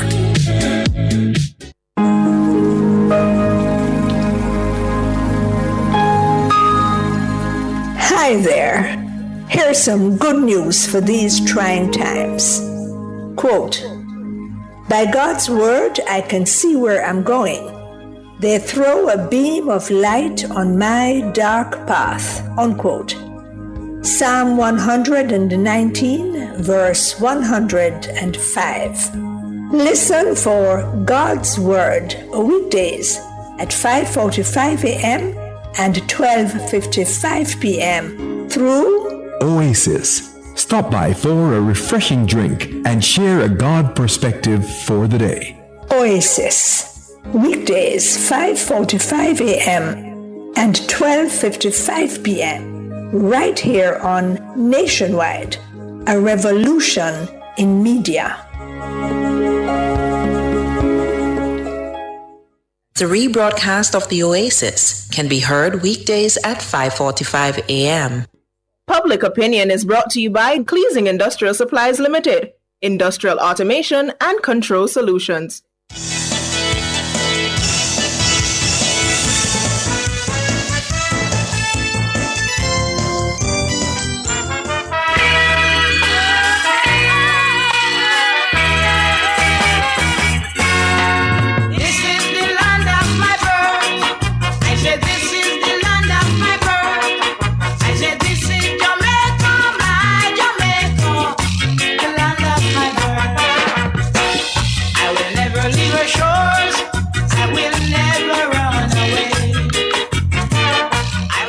Good evening, and welcome to Public Opinion. I'm Roby Ann Williams. A special good evening to our friends on our YouTube platform. We invite you to weigh in live in the comment section on today's Public Opinion. And if you're a Jamaican, like a real Jamaican, you should have a comment. With Jamaica just hours away from celebrating 63 years of independence, the spirit of the season is high. I feel amazing. And so is the music. The music has been amazing over the years. Today we're turning up the volume of some of those songs, and we're asking you, the people, what's your favorite festival song? Yeah, from Toots, animators to Eric Donaldson, yeah, to more recent winners like Buju. These songs have helped to really shape the soundtrack of our national pride. So in Public Opinion, yes, we're asking you this evening, what's your favorite festival song? I'll start with the comments on our Facebook platform. Guinea's Barking is saying, Jamaica, I'll Never Leave You Again by Russ Carby. Caroline Arnold is saying, dreaming of a new Jamaica. Dreaming of a new Jamaica. I think I know that one, yes. A land of peace and love. Becca Grant is saying, sweet, sweet Jamaica. Nah left ya. With me aki, I'm a selfish. Nah left ya. I'm a big... Yeah, okay. Natalie Winter saying, knowing no better than yard. Tinga Stewart. Yes. I like that one too. Philip Jackson says, give thanks and praises. We are 25. Okay, like that one too. Nikki Becky says, this is the land of my birth. We played that one earlier. Michael Henry says, Stanley Beckford, Fiwi Island, boom. Why, Fiwi Island, boom. Jamaica Island, okay. Carlington Bartley saying, oh, cheerio, baby. Let me see if we can get some more. Hyatt Herman on Instagram is saying, I am a born Jamaican and cheerio, baby. S. Shan saying, give thanks and praises. We are 25. One Empress says, this is the land of my birth. And Sabrina Grant says, sweet, sweet Jamaica. Nah left ya. All right. I like these comments. On our X platform, Donovan McKenzie says, this is the land of my birth. That's his favorite song. Move up, Jamaica, move up. That's coming from YY. His or her. Yeah, I believe is a man. Ian rather saying, move up, Jamaica, move up is his favorite festival song. So some of you said Cheerio Baby. So I'm going to have Books play that up, cue that up for us. Cheerio Baby. Yeah.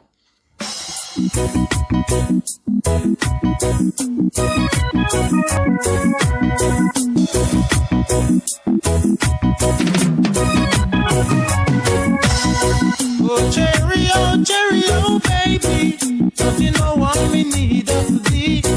If you don't believe it's true, what hardly left for me to do? Look how long I've been waiting for you to come right in. And now that we are together, please make all my joy come over.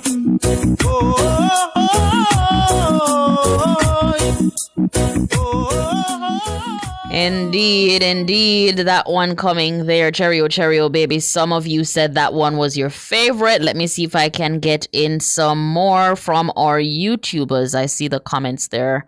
No matter them time I come through. Let me see if I can get in a few. This is the land of my birth, coming from Tony. Yeah. We are 25. Says David. No, that one is not David Nabar. Yeah, we know that one is not the original. Let me see. My favorite is Chicky. What? Chiquita. Okay, yes. Let me see if I can get in a few more. Knowing no better than yard, coming from Asa Campbell. Land of my birth, Andre Lawrence. What a Bam Bam, Beverly Lewis says is her favorite. Also, Cheerio Baby. This is the land of my birth, says Natty Bongo.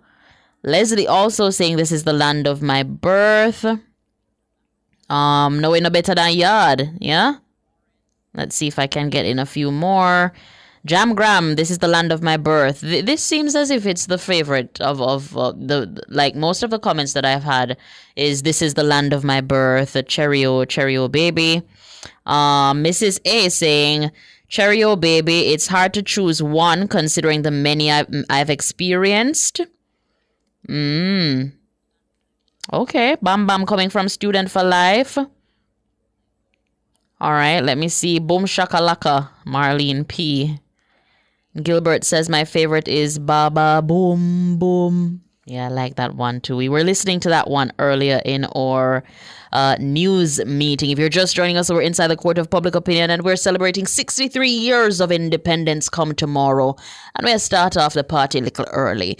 One of my favorites, and this is a recent one, is I Am a Jamaican by Buju Banton. Let's hear it.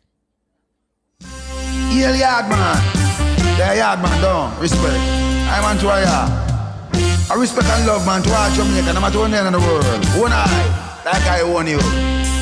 No matter where in this world I go, I am a Jamaican. No birth papers I have to show, 'cause I am a Jamaican. No matter where in this world I go, I am a Jamaican. No birth papers I have to show, 'cause I am a Jamaican. I have Jamaican walk, them here Jamaican talk, 'cause I am a Jamaican. Yeah, the Jamaican walk, the Jamaican talk. Anywhere we go, you know, we set our mark where we're easily, they can identify us easily without us even opening our mouth, you know? Yeah, let me see. Been here for all of them, says Mrs. A. And that one is Buju. I think it was in 2020. Yeah? Knowing a better than yard coming from Chinbella. Student for life saying, I am a Jamaican born and bred. Yeah? No doubt about it. Jamaican stamp. Let me see if I can get in a few more. Hooray, what a festival. Roman Stewart says Ricardo Sinclair. And yeah, that one coming from Buju Banton 2020. Guys, thank you so much for participating in Public Opinion. If you're going on the road tomorrow, be safe while you do so on a Tech Time Drive. Your Tech Time Drive. The Business Report is up next. Highlander boom, Jamaica Highlander boom, yes, baby Highlander boom, Jamaica Highlander boom. Public Opinion was brought to you by Cleasing Industrial Supplies Limited, Industrial Automation and Control Solutions. Jamaica Highlander boom. Drive the most exciting new vehicles in Jamaica. Schedule your 2024 Ford Ranger pickup or Ford Everest 7-seater SUV test drive now. Call or visit KIG today. The time by KIG is 6:35. Visit Marshall's Pharmacy, Greater Portmore, for all your prescription needs, gifts, personal care, household, and stationery items. The temperature by Marshall's Pharmacy, Greater Portmore is 30 degrees Celsius in Kingston and Montego Bay.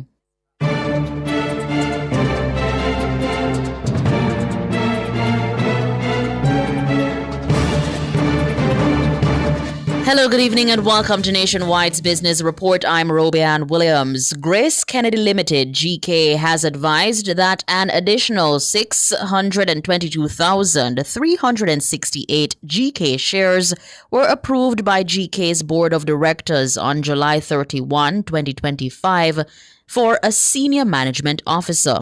This is pursuant to the terms of the Grace Kennedy 2009 stock option plan for directors, managers, and employees, approved by the stockholders of the company at an annual general meeting held on May 27, 2009. It's part of the long-term incentive scheme for the employees of the company. Further afield, the U.S. will require citizens from Malawi and Zambia to pay a $15,000 U.S. deposit for a tourist or business visa. This is according to the U.S. State Department. The 12-month pilot program aims to curb visa overstays or where screening and vetting information is considered deficient, according to a notice published by the State Department. Officials say that citizens of countries other than Malawi and Zambia may soon also need to pay a similar deposit, which will be returned at the end of their visit to the U.S. And finally, in the currency markets at the close of trading today, it cost 161 Jamaican dollars and 13 cents to buy $1 US, 213 Jamaican dollars and 67 cents to buy $1 British pound, and 117 Jamaican dollars and 17 cents to buy the Canadian dollar. That's the Business Report. I'm Roby-Ann Williams. Good evening.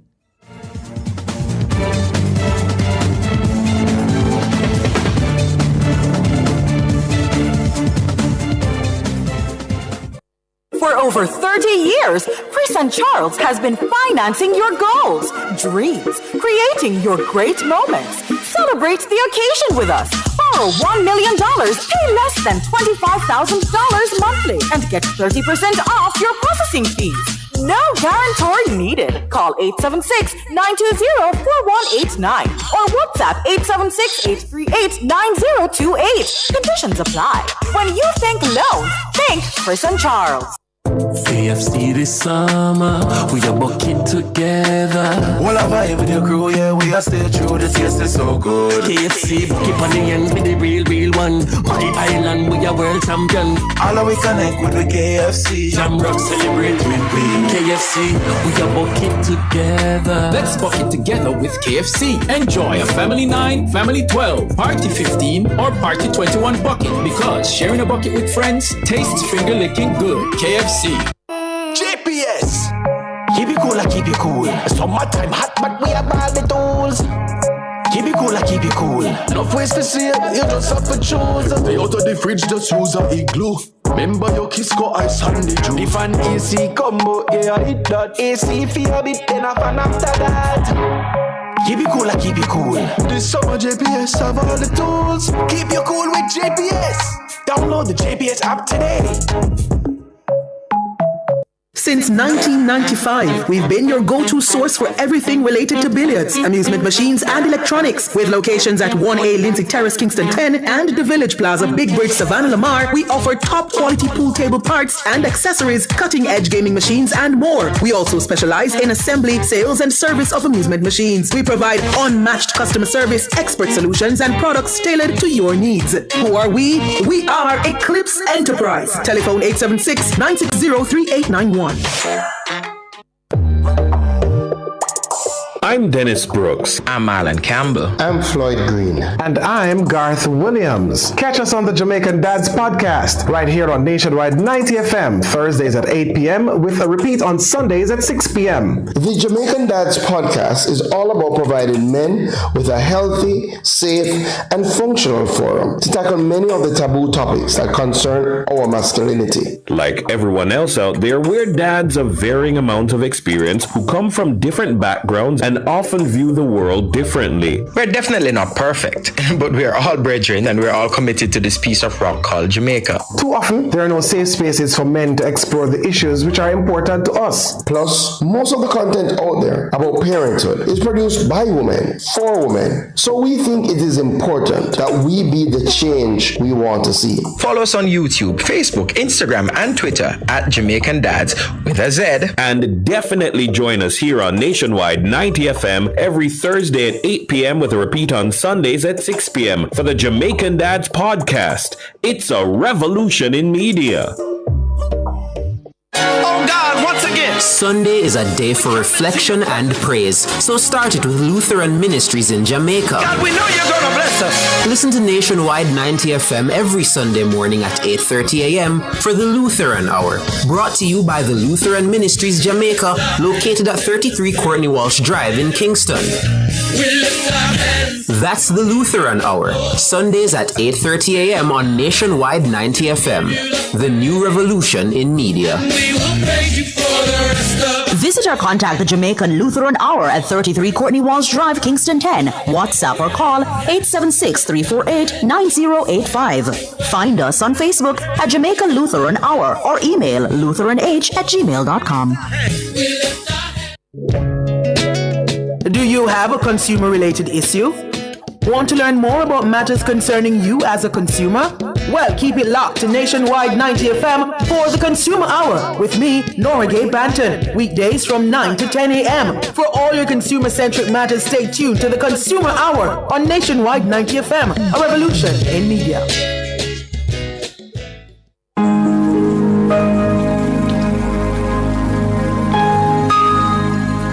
Hi there. Here's some good news for these trying times. Quote, "By God's word, I can see where I'm going.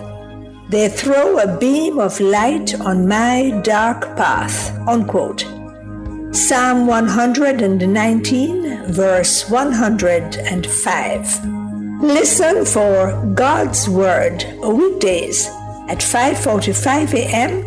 and 12:55 p.m. through Oasis. Stop by for a refreshing drink and share a God perspective for the day. Oasis, weekdays 5:45 a.m. and 12:55 p.m. right here on Nationwide, a revolution in media. The rebroadcast of the Oasis can be heard weekdays at 5:45 a.m.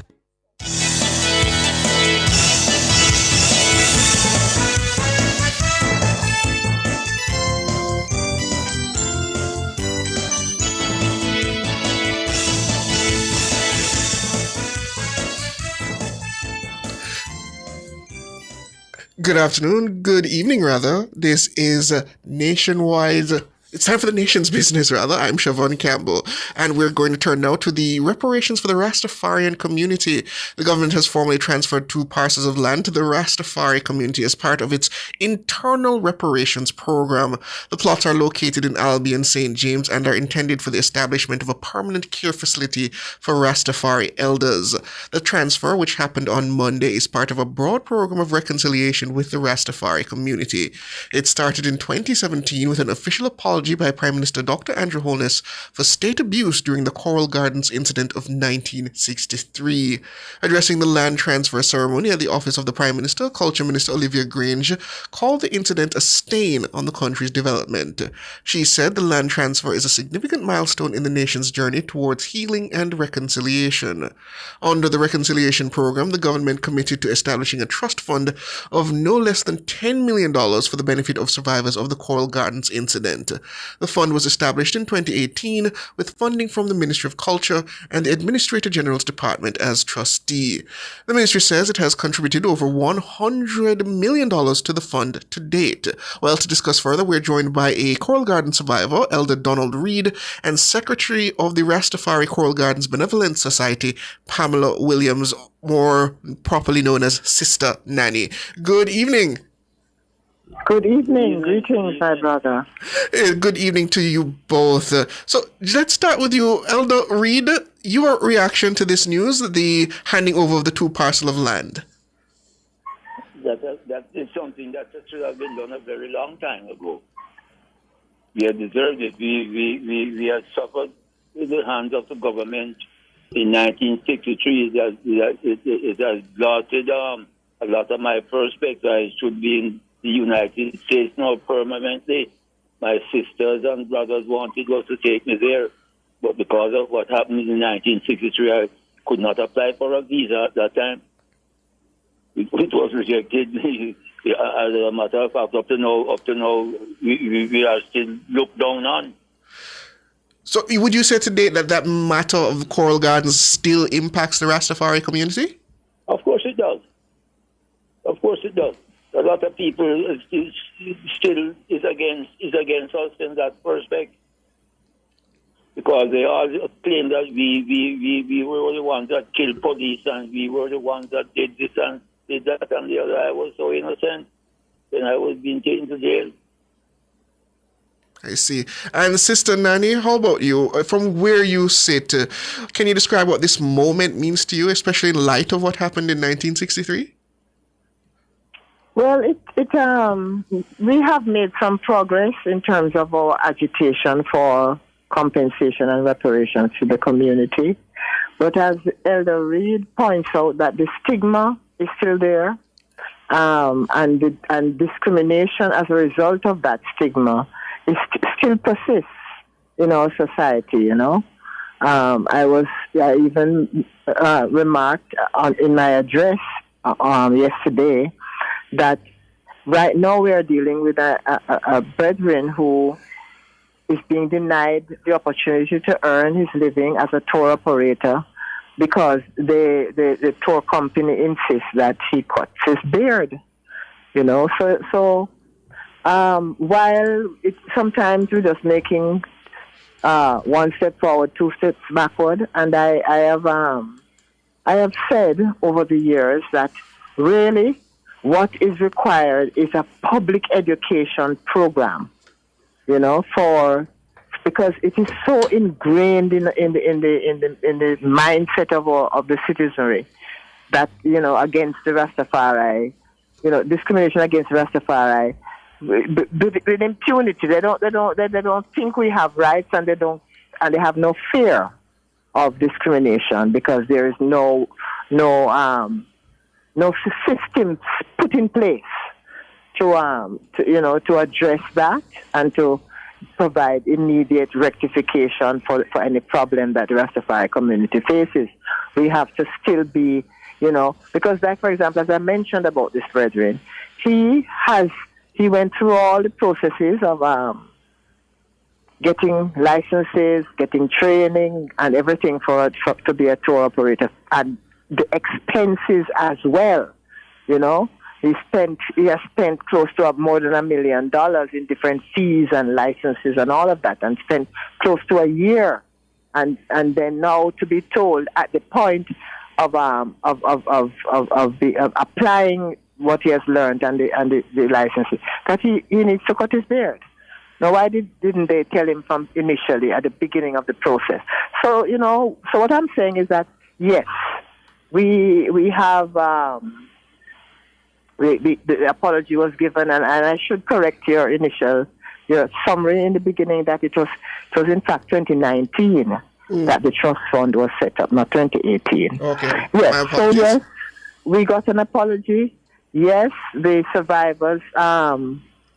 A trust fund was set up for the survivors, and Mr. Elder Reed here is benefiting from, although it needs to be topped up soon, immediately, in fact, so that they can continue to receive their monthly stipend. So yes, we are grateful for those wins, but in the broad picture of it is that there needs to be some kind of, and we have called for a Rastafari Act in Parliament, or we have asked for some kind of agency to be set up so that when discrimination takes place, it can be addressed immediately, and at less cost than going through the court system. So we are still at that, hammering on at that. So we are grateful, and we accept the wins that we have, but we cannot lose sight of the overall continuation of discrimination and marginalization of the Rastafari community. So that is my reaction in terms of what you've asked. Elder Donald Reed, I'm surprised to hear this as an outsider looking in, obviously. This matter that even to this date, the Rastafarian community feels it's still discriminated against to that point that there's such a significant stigma. I would believe that there's been almost an acceptance culturally of the Rastafarian faith in Jamaica and worldwide, so to speak. I'm surprised to hear that there's still this belief of such a level of stigma. How say you? Yes, we are still looked down on. We are still looked down on because of our religious concept. A couple of days ago, I was to remind a man, he's a pastor of a church, and he has been encouraging me for a very long time to shave my beard. So I brought up a part of scripture to him and to remind him that the ancient of days did sit and is seated. So I am one of those that is representing the ancient of days. And as Sister Nanny called for a Rastafarian Act, so to speak, to help safeguard the religious rights of the Rastafarian community, would you support such a call? Of course. What Sister Nanny said it's so perfect. It's 100% perfect discussion that she had made a while ago. I agree with her 100%. And reflecting, I'm so glad that she was around to really stand up for us in certain aspects of it. I'm telling you, as the Prime Minister in those days, I said that if the home burial home people can't take us, then the cemetery is there to take care of us. So what Sister Nanny is saying, I'm sorry, I'm not nearby to shake her hands. Elder Reed, yes. Elder Donald Reed, take us back to that Coral Gardens incident. What do you recall about that period? You want me to tell you how it started with me? Yes. What do you recall of the period? Yes, well, I was in Kingston. I was living at Bacawal in those days. It was called now to Valley Gardens. And then I said to myself one day that, I'm longing to see Montego Bay where I was born and grown. So I decided to take a trip down. Came down and I was living at a part of St. James called Glendevon called Blood Lane. Living at Mr. Blackwood's residence. And I was there, and when Rodolph came, I remember he came, I never knew him, as a matter of fact. But he came there, he had on his beard and things like that, and we were sitting in the kitchen there, talking and smoking a pipe. And he said to me that he's going to take a revenge of what had happened to him, because he was beaten and shot and went to prison and came back, and he decided that he's going to revenge somebody for it. I sat down and I said, let us leave that to Jah. He will take care of everything. And he said to me, Donald, you're a coward. You're either going to hear about this thing or you're going to read about it. And he left me the Wednesday night and went away. Where he went, I didn't know. Thursday morning when I got up, as a matter of fact, after he left me, I lay down upon some fire coal bag. The buttery, that's where I slept, because there was no other place for me to sleep. Because we were so, I don't even have word to, everybody was so against us in that aspect of life that we had to sleep at Bush. Several nights I was to sleep in Carter at Cane Peace. Party leg and things like that beat me. I was to jump in the sea. And when you say goes on to get away from the police and all that. When you say everybody was so against us, what do you mean? Everybody was against us in those days. Everybody was against family us. Members, even family members. I can recall a man. I don't think I should call in the name of the area. No, don't call in the But names. he had a truck from South Spring, and it was his delight to fill up his truck with Rastaman and take them down to the jail, beat and shot some of us. So you were telling us, so you were sleeping on the coal bags, the gentleman to the left. Mm-hmm. And then when I got up Thursday morning, it was police and soldier all about in the place. Well, I was there and never got to jail that day. And Friday morning, I got up again. After I got up from off of the coal bag, got up again and was about to in the yard out there. And there was some people that was living just above me on a hillside. Some people that was living just above me pointed out to the police that they are over there, and the police came and took up us. A couple of us was there, about 10 of us was in that yard that day, and all of us went to jail. It was a horrible, very horrible sight, very horrible moment to me. In those days, I'm telling you, sometimes I hate to remember about it. But so as to please you, I'm trying to see if I can remember as much as what to tell you. I was being locked up in Montego Bay for a couple of days, Falmouth again for a couple of weeks, and Montego Bay again for another couple of weeks, Lucy for another couple of weeks. And you were locked up. You were locked up for no other reason except that you were Rastafari. That's all. But what do you suppose, Eldad Reed, was the root of that animosity against the Rastafarian faith? What was the root of it? Yes, what do you see as the root of that animosity? And the hatred that you say everybody around you had for Rastafari, what do you think caused it? Because of the respect and the honor that we give to His Imperial Majesty. Sister Nani, we never agreed to go into any churches or anything like that, because we claim that the church wasn't speaking the truth. Up to now, the church is not speaking the truth. Yeah, Sister Nani, Up to now, the church is not speaking the truth, and because we hail His Majesty as the Almighty Returned Messiah, according to what is written in the Bible. And that was one of the things that I'm telling you. When we say hi, they say no, hi is in book. So when I say hi, I'm disgracing them on the time. Yes. Sister Nanny, you say even family members and relatives used to react to hostility? Yes, because what happened, even relatives beat any Rasta in the family, because you see, it was open season, because the government declared that all Rastafari should be brought in, dead or alive, at that time, following the incident, right? And so every Rastafari island-wide, because we have survivors in Kingston who were rounded up at the Raytown Beach. We have a survivor in Spanish Town who was arrested on his way to Kingston driving his vehicle.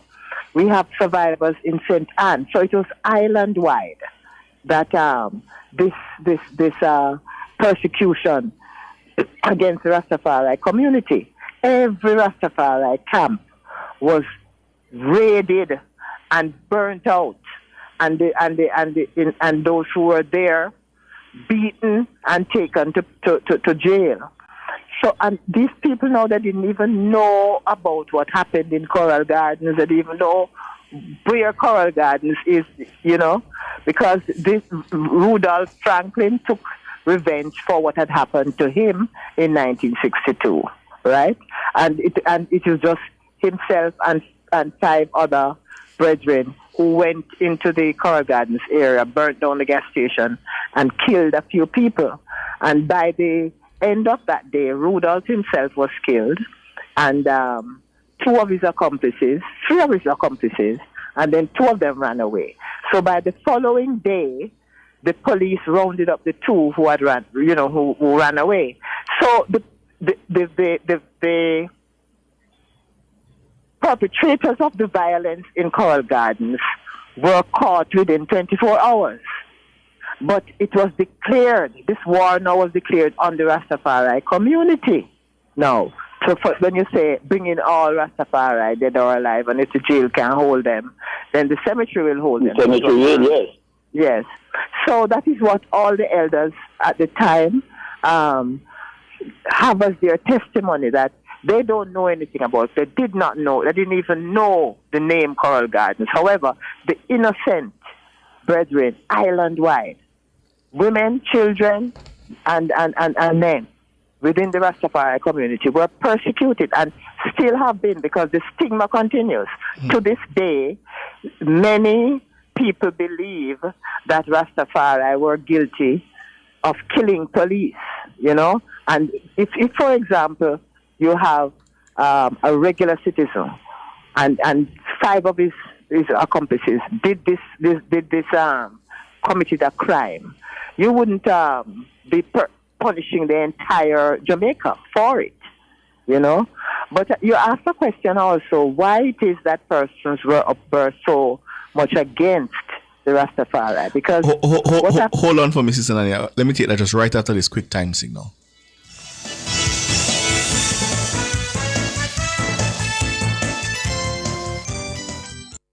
Truth is, you can live life to the fullest with HIV. This time signal is brought to you by the Ministry of Health and Wellness. The time is... It's 7:01. Talking to Coral Gardens survivor Elder Donald Reed and the secretary of the Rastafari Coral Gardens Benevolent Society, Pamela Williams. She goes by Sister Nanny. And you were telling us now, Sister Nanny, why so many people were against Rastafari. Yes, because it still is, but now it is not so. Well, what it is that it is the belief, the teaching, the liberty of Rastafari is that the Creator is black, right? And so it is an Afrocentric way of life and view of the world, right? And at that time, in those early colonial days, that was unheard of, because God is white, Jesus is white, everything is white, and black is bad, right? So when you have a group of people who proclaim their own spirituality and divinity as being black, then they were thought of as mad persons and to be wiped out of the society, because this whole colonial society that they are building, this newly independent Jamaica that they want to build and create, would not accommodate that type of teaching. But now you see, we are vindicated, because in the past 2 years, each European country coming out, bringing out their archive and saying that the Jews are black, that Jesus, as whatever name you may want to call him, is black, was black. Russia did it. The Netherlands doing it. The British have done it. So we have been vindicated now. But over the years since 1930, when His Imperial Majesty was crowned, and the movement began, and the teaching, that type of teaching, here we are with a black man, and Marcus Garvey before that said that when a black king is crowned, then the black man's redemption is nigh. So that type of teaching was so against this colonial evil, yes. Yes. Sure. So that is why it was so, hated in the society. And then the brainwashing of the relatives when in 1963, when the war was declared against Rastafari, then relatives, even family members who were living good with their Rastafari family members, turned against them and said that they are brought no disrepute onto the family, and so they themselves beat them. Some even killed them, because they got the state behind that. So it was sanctioned by the state. And in fact, there were persons who were paid. It was announced on the news that 21 guineas would be paid to any person who brought in a Rastafari adherent. So the persons were motivated financially as well to beat up their relatives and or their community members and cast them by rope, bring them in, forcibly trim them with even glass bottles, and all of that, that took place. That is what we call the atrocities against Rastafari, and it went on for months, and subsequent to that, the laws were ramped up against marijuana, and because it is the Rastafari who have been who were insisting that it is their sacrament. So the laws were strengthened to the point where it became a mandatory sentence if anyone was found even with a split. Even less than a split, Sister Nanny, because I could remember when I was living down by Railway Lane, a man was taken into jail just because the paper that he took to wrap the weed, and he got 6 months or 18 months for it. It was mandatory. Yes. Just as Yes. weed. 18 months in prison for it. So we are even the weed itself, just the seed, just the paper, just the pipe, it fell. Yes. And fast forward to today now, when we have the amendment and we have sacramental rights, and persons are getting licenses to grow marijuana. We still are marginalized out of the money-making business of the ganja, So we have been persecuted over the years, and we have now discovered, we now as a society and the world at large have discovered the benefits of medical marijuana, and it is now being propagated and licenses are granted. But the Rastafari community still is marginalized with only just the sacramental rights. So we can smoke and smoke and smoke all, but we are not allowed to benefit economically by law from the growth of marijuana, except you are able now to go through this rigorous system and this costly process of getting a license. So we are here, we are still here. As in other words, we would say we're there still. persecuted and discriminated and everything else. But we are still here. And the march to justice continues. Yes, the struggle continues. And we give thanks, as I said, and I still say, we give thanks for the small steps that are taken in terms of progress, because now we can own land legally and use it for the benefit of our community. Just a small 2 lots of land, But as I say, these small steps we should and we are grateful for, and we intend to make full use of, Yeah.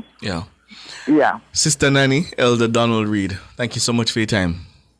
Thank you so much, too, for the opportunity. Yes. Yes. Have a good one. Thank you, sir. Yes. 8 minutes after 7, we're going to take your calls and play some independence music for you. The number is 630-937-124, 618-8255. Come share with us your favorite festival song and tell me, over the last, 63 years, what's the proudest moment for you as a Jamaican in the 63 years of our independence? What's your proudest moment? Siobhan, think about it. I'm going to ask you first. 630-937-124, 618-8255. Soon come.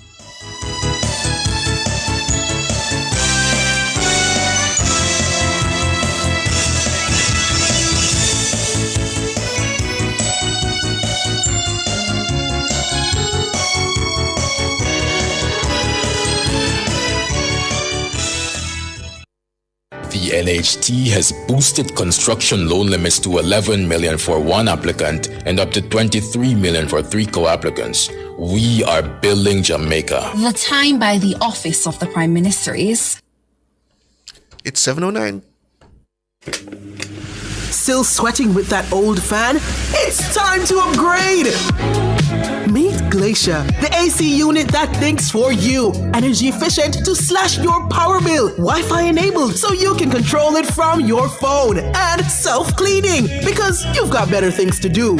Powerful, smart, hassle-free. Call now at 876-923-6521-3. Gaddy's Refrigeration Limited, delivering the perfect cooling solution tailored to your needs. As a parent, you give your children a good start in life. You nurture, protect, and guide them. Parenting is a process that prepares your child for independence. As your child grows and develops, there are many things you can do to help your child. Stay tuned to The Big Show, nationwide this morning, for parenting tips. Fridays at 6:53 a.m. Only here will you learn everything you need to know about parenting. Tips to help parents navigate the incredibly challenging and rewarding journey of child rearing. Parenting tips on Nationwide at 90 FM, the revolution in media.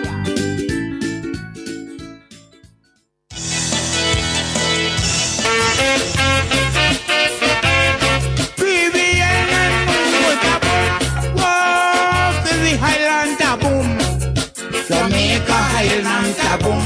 Yes, baby Highland Taboom. Jamaica Highland Taboom. Boy, baby Highland Taboom. Jamaica Highland Taboom. Yes, baby nation a boom. Jamaica Highland Taboom. Come one, come all, let's celebrate. Wave your hand and kick your foot straight. Let's show the world we are number one. 38 years we struggling along. When it comes to people, number one. Our drinking waters, number one. Our food and culture, number one. Our tourist resources, number one. Oh, baby, Highland Taboom. Jamaica Highland Taboom. Yeah, baby, Highland Taboom. Jamaica Highland Taboom. Whoa, baby Highland Taboom. Jamaica Highland Taboom. Yes, Jamaica Island Aboom. Siobhan has his favorite independence memory since we gained independence 63 years ago. Siobhan, what's your favorite memory? As I said, in terms of the one that sticks out to me, my proudest moment as a Jamaican was in my living memory. It was the first Jamaican gold medal. As in, I'm not saying it was the first one we won, but the first one in my living memory, yes, was Dion Hemmings. And I remember when she went up and the anthem played, and I almost went to tears. That's the Olympics in Atlanta? 1996.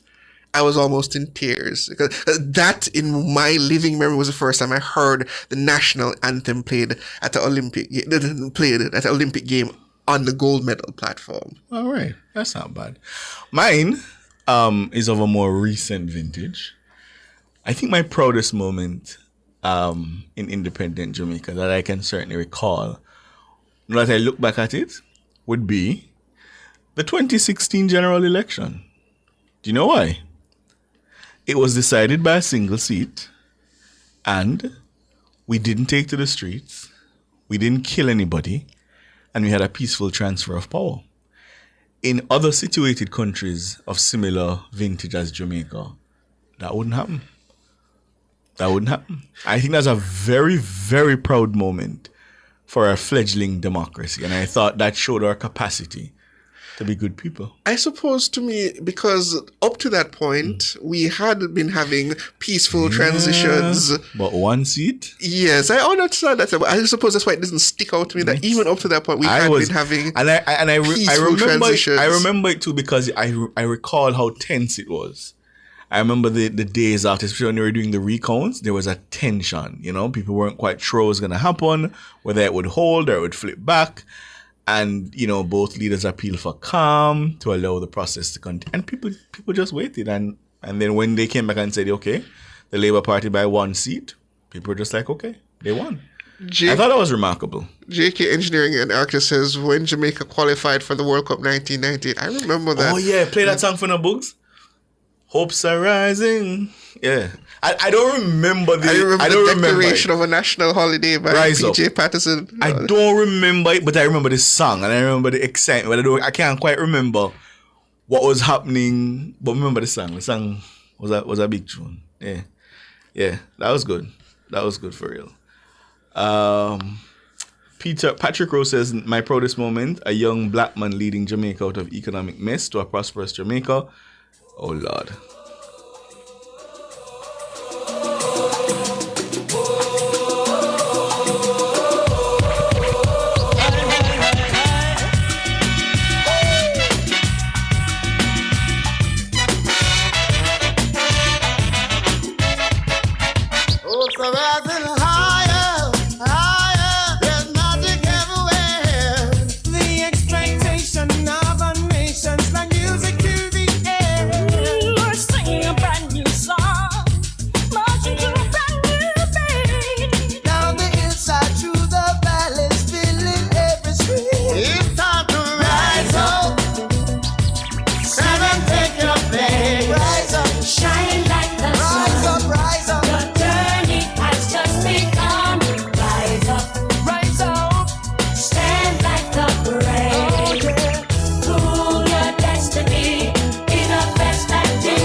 No matter where you do, you know, say that we can't stop.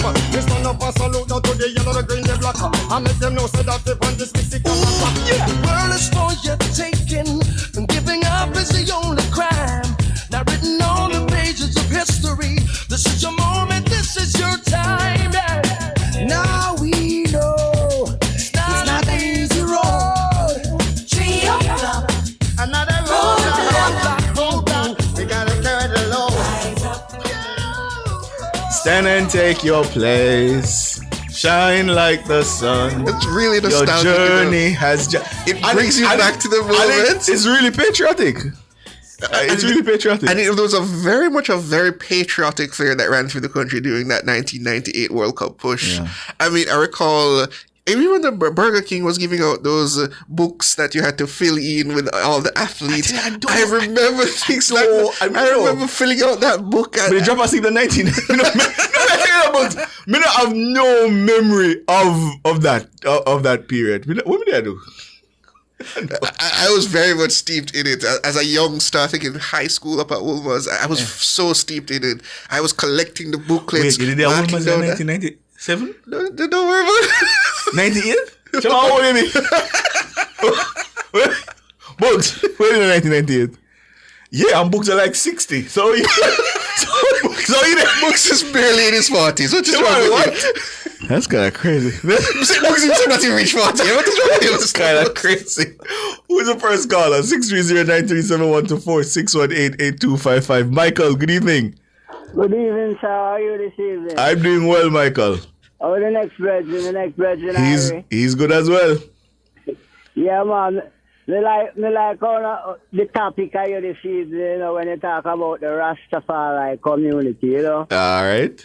Yeah, 1963, 1963, Bustamante invade all Rasta throughout the island, and do all kind of evil thing, Yeah. Just, it moved from government to government, when it moved back up to the 70s, was at Nyabinghi, at Willowfield in St. Thomas. And you want to show them come and raid the bingy, you want to show them hunger Rasta over. Yeah. So always you go on, hear them and say independent. Rasta no independent in Jamaica here, man. Not even the slaves them where you say I try to arrange up the voting business, the election business. All of them who go to the polling station and then after 5 more years in slavery. Slavery don't abolish in Jamaica. Well, that's not true. That's not true, Michael. Slavery is quite abolished. Then look here. Look the nurse, the police, the teachers, them have come like slaves, cause the amount of money them no, Michael. Them don't nothing. No, Michael, that's not true. That's not true. Slavery, we use that word very loosely and lightly. The institution of slavery was a horrible, horrible thing. And you shouldn't compare what obtains now to slavery. Not at all. But thanks for the call, Michael. I appreciate the call. 630-937-124-618-8255. Omalo? Yes, Ricardo. You have to start Good with evening, your Chevon. Evening. You have to start with your favorite memory or moment over my favorite our memory? independence history. My favorite memory in Jamaica is when what's her name? Won the spelling bee. What's her name? Jodian Maxwell. Yes. That she was the standard of what it meant to be bright. No, when she beat out the world. You see if me bring on my report because that never makes sense. No, some of my granny I say, you can't bright like Jodian Maxwell. Yes. Did we honor her as yet? I don't know. I think at the time I recall her getting a lot of honors, but outside of that, I don't recall anything else happening. No, like one of them big government honor, what's coming up. No, I don't think we need to do that because this is. I think she's an attorney at law now. Inspired to be educated. Yeah, she graduated from Old Manley Law School. Yeah. Yeah, I think she's an attorney now. Yeah. Yeah, we need to honor.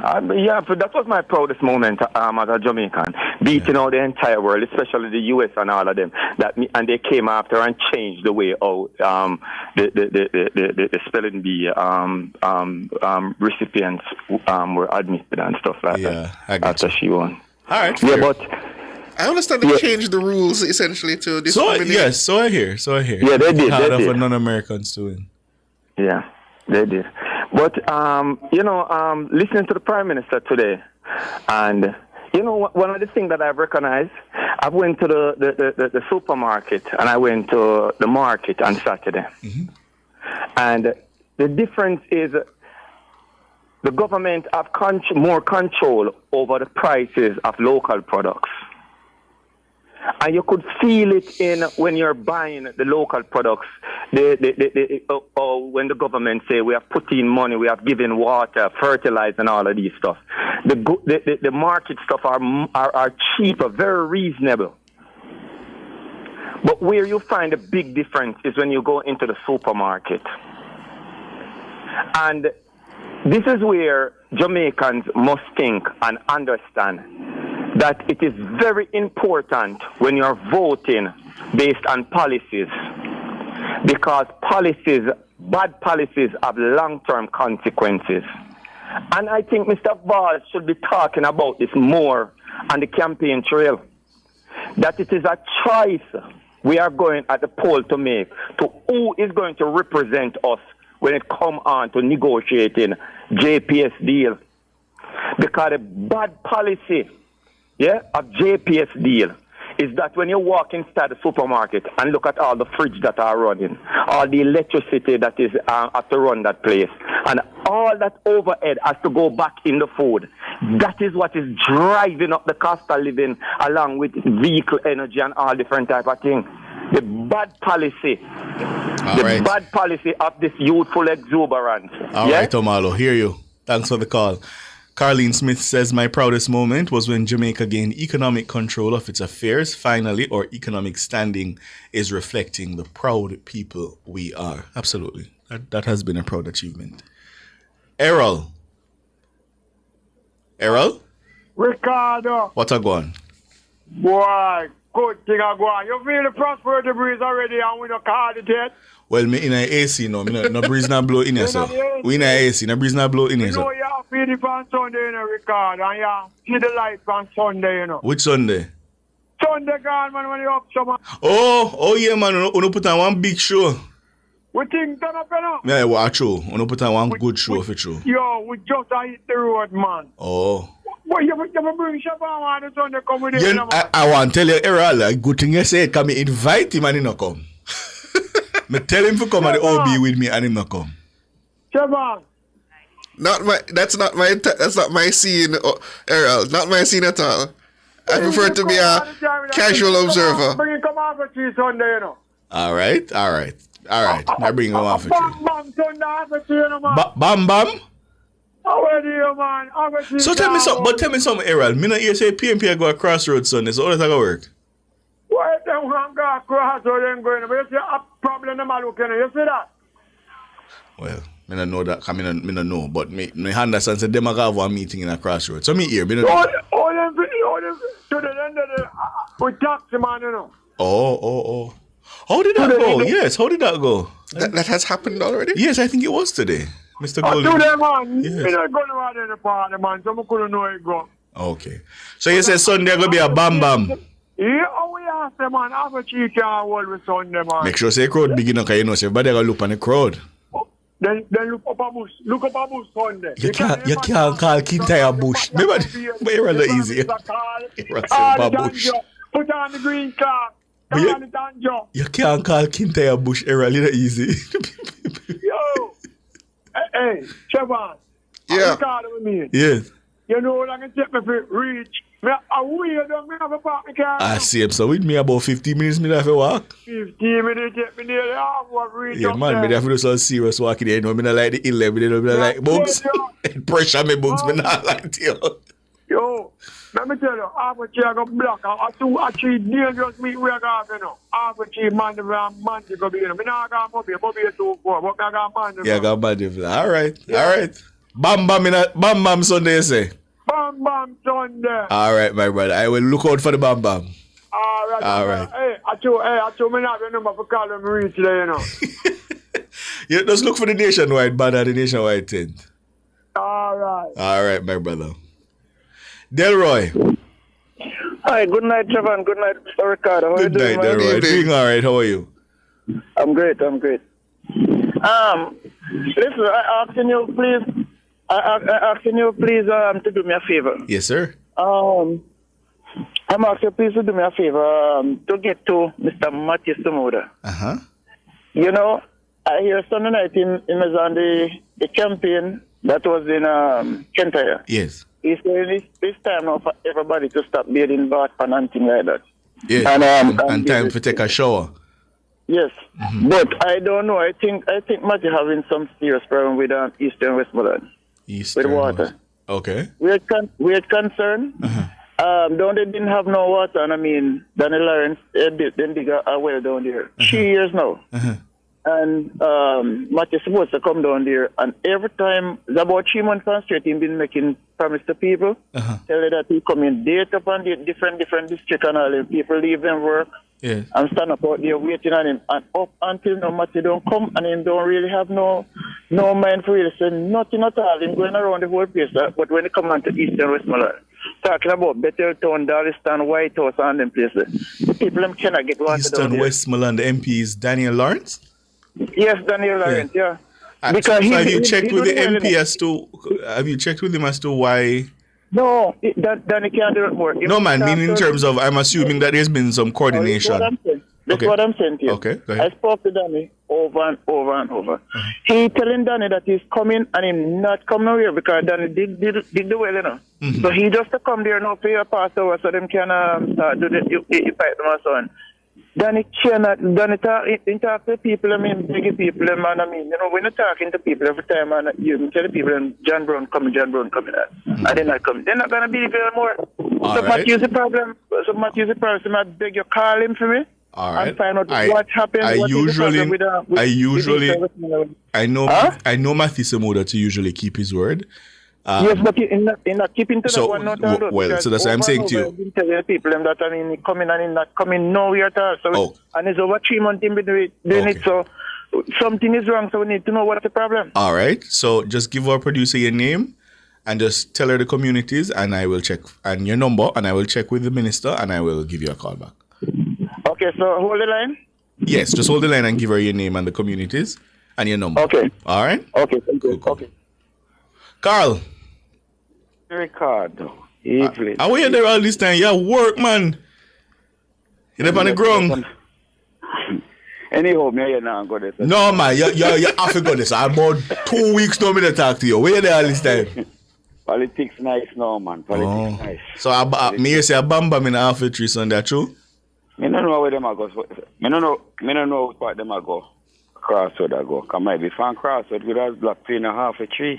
Here you know. Anyhow. So you been at work? Ricardo. Yeah, canvas. Ricardo, politics. But you can't tell me now, man. We not have no secret now. Yeah, canvas me. Okay. Yeah, man, I have to know where everybody is now. Who oversees, who out of Langsville Park, who anywhere, I have to know where they're in there now. And I time I have to deal with the politics. I see. Anyhow, I want to just say something. So your taxi tune up and ready and service for drive up and down. Election day. I mean, I'll tell you what else happened to me. We tell you later on. Oh, you buy a bus. Anyhow, Ricardo. Yes. Ricardo. Yes. My favorite song, for me leader Barnia.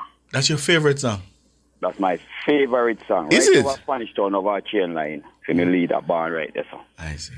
For me leader Barnia. Now have you go see? I don't think it's a festival song though, you know, Kyle. Yeah, you can walk from right at Spanish Town over chain line, right down to go get in birth certificate. You know, Carl, I gather Mr. Golding was born at the University Hospital of the West Indies. Ricardo. No, me just I tell you, I'm just no, me I tell you, no, Carl. Please, may you have a discussion, Ricardo. Yes, sir. If me call you a thief for 4 years, and me ask you for something, Ricardo. Why take your little spokesman them for your talk about for them leader, but come and show it to me, Ricardo. Simple as that, Ricardo. Isn't there a judicial term for that, Ricardo? Onus probandi. So you're here saying Bana. You might call what that No, means. I didn't say I hear. I say I understand. That is my understanding. Let me say your understanding, Yes. Ricardo. Yes. That doesn't match up, Ricardo. Anyhow, I heard Dayton Campbell is quarreling over Gangala tickets to go in a national arena tomorrow. I think Dayton Campbell must take a step back and look on something. For 18 years, they was there. Did them keep a Gangala until Bruce Cole in return? What was the reason it was, what do you call it? No, because canceled? the reason why it was an idea from Eddie Siaga. Oh. No, but was that why it was cancelled or? Thank you very much, Ricardo. Yes, Ricardo, you must go into your history sometimes, no man. Let me ask you. Come in, you know the history. Let me ask you. So, him how come now and want to demand? Doesn't make no sense. What was the demand? I didn't hear. What was the demand he made? Him say if he get more ticket or something like that, he might lead demonstration to National Arena. Oh, he said that? Something You heard like that? that. You heard that, Dayton Campbell. I didn't hear that. I didn't hear that. Dayton Campbell, come there with that type of attitude tomorrow, and you will see where you will end up. No, man. But that's not helpful, Carl.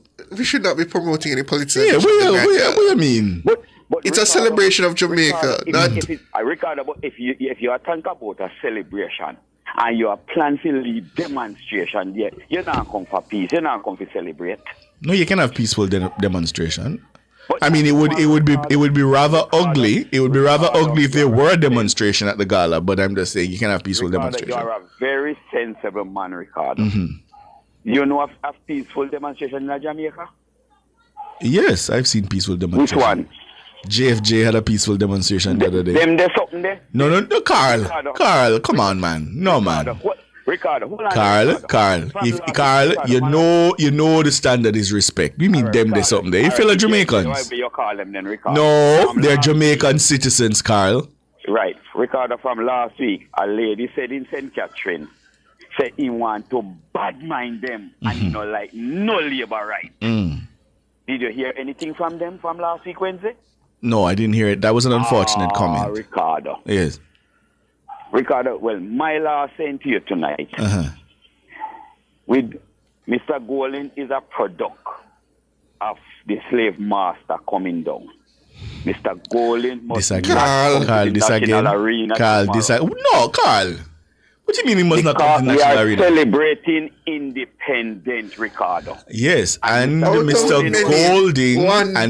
Golding is a Jamaican citizen. Mr. Golding was put. And not only is he a Jamaican citizen, he holds a constitutional office in this country. What do you mean? He mustn't come. Golding must send somebody else to come and Carl, I don't agree with you. Tomorrow. I don't agree with you. Well, we are celebrating independence. Yes. And Mr. Golding was putting on chain, was going black people neck a couple months ago. Unfortunate incident, but that don't disqualify him from coming to the gala. I cannot see it as an unfortunate, Ricardo. Mr. Golding is a brilliant man. The Independence Gala is supposed to be about unity. So left the politics. Here you do for me. Left the politics for the 24 hours and then you pick it up back Thursday. Ricardo, just put it down and then take it back Thursday. I want to be right at the door when Mr. Golding is entering with a lot of my supporters to boo him tomorrow. Carl, stop. All right, I got to leave you now. This is a black man country. I got to leave you, Carl. Good evening. 630-937-124, 618-8255. Cleveland. How are you doing? I'm all right. How are you? Not bad enough. Boy, you have to tell the government to do something to get some more of the books, them, you know. I hear they printed 100,000 and they're out now. From overseas.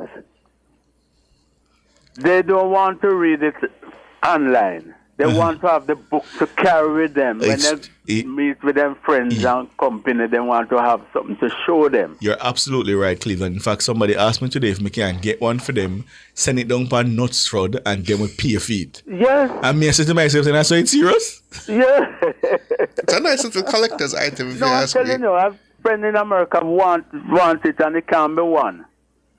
And you have to deceive when somebody call me from Cayman. Want to have the book, and him say no more people there want to have a book. They don't want to read it online. So I hope the government doing something about that. Up to now, I don't see one. I think they said Senator Fitzhenry told me on Sunday that they'll be reprinting more. That's my recollection. Yes. People want to have it for keepsake, you know. Well, yeah, that's what Siobhan is saying. Yeah. You know. When you and your friend meet up around the liquor table, you want to have something to show. It becomes reading material. It becomes reading material. I see. All right. I tell you, that is something. The one that really knocked the PNP for 6. Nice. I get you. That it sent poor Damien gone out there trying to mimic the guys and my wife car window, car glass. What a guy like that, sir? Jesus. Look so bad. Let me tell you something. I don't listen to PMP, to Dayton Campbell and Mr. Golding. When I see them come on TV, I turn away from them. Why? I can't stomach them talk. Okay. Jesus, it's sickening, man. Sickening. You could sit down in a house and watch them type of talk there. It not look good, it not sound good. Not sound good. I dread the day that they should take up government, what it would be like. No, sir. And that's not good. That's not good example at all for youngsters. Sit down here and them sit down around TV and watch and see how these two people have pitch out them argument to you. You can't even understand some of the things them. Don't make sense at all. I don't know. It kind of look like nothing will stop them. You see? All right, and up to now, they're not presenting a proper plan to the country. No? All right, here you Cleveland. Land of my birth for me, Eric Donaldson. Who done it? Good evening, Ricardo. How are you guys? How are you, Siobhan? Doing quite well. YouTubers, big up on yourself, man. Big up on yourself, especially Colin Smith, Cindy Bella, you know, that's the name of you, Marigold, of course, and Marlene Pierce, and all of the people inside you. Ricardo, I wanted to get George yesterday because I was a call, but there was some guests that you people had to come on, and as a result, they didn't take any more calls. So there's this thing. I want to know if I am black. Is who done it black? I don't understand the question. No, in other words, I'm not getting on the YouTube platform. Oh.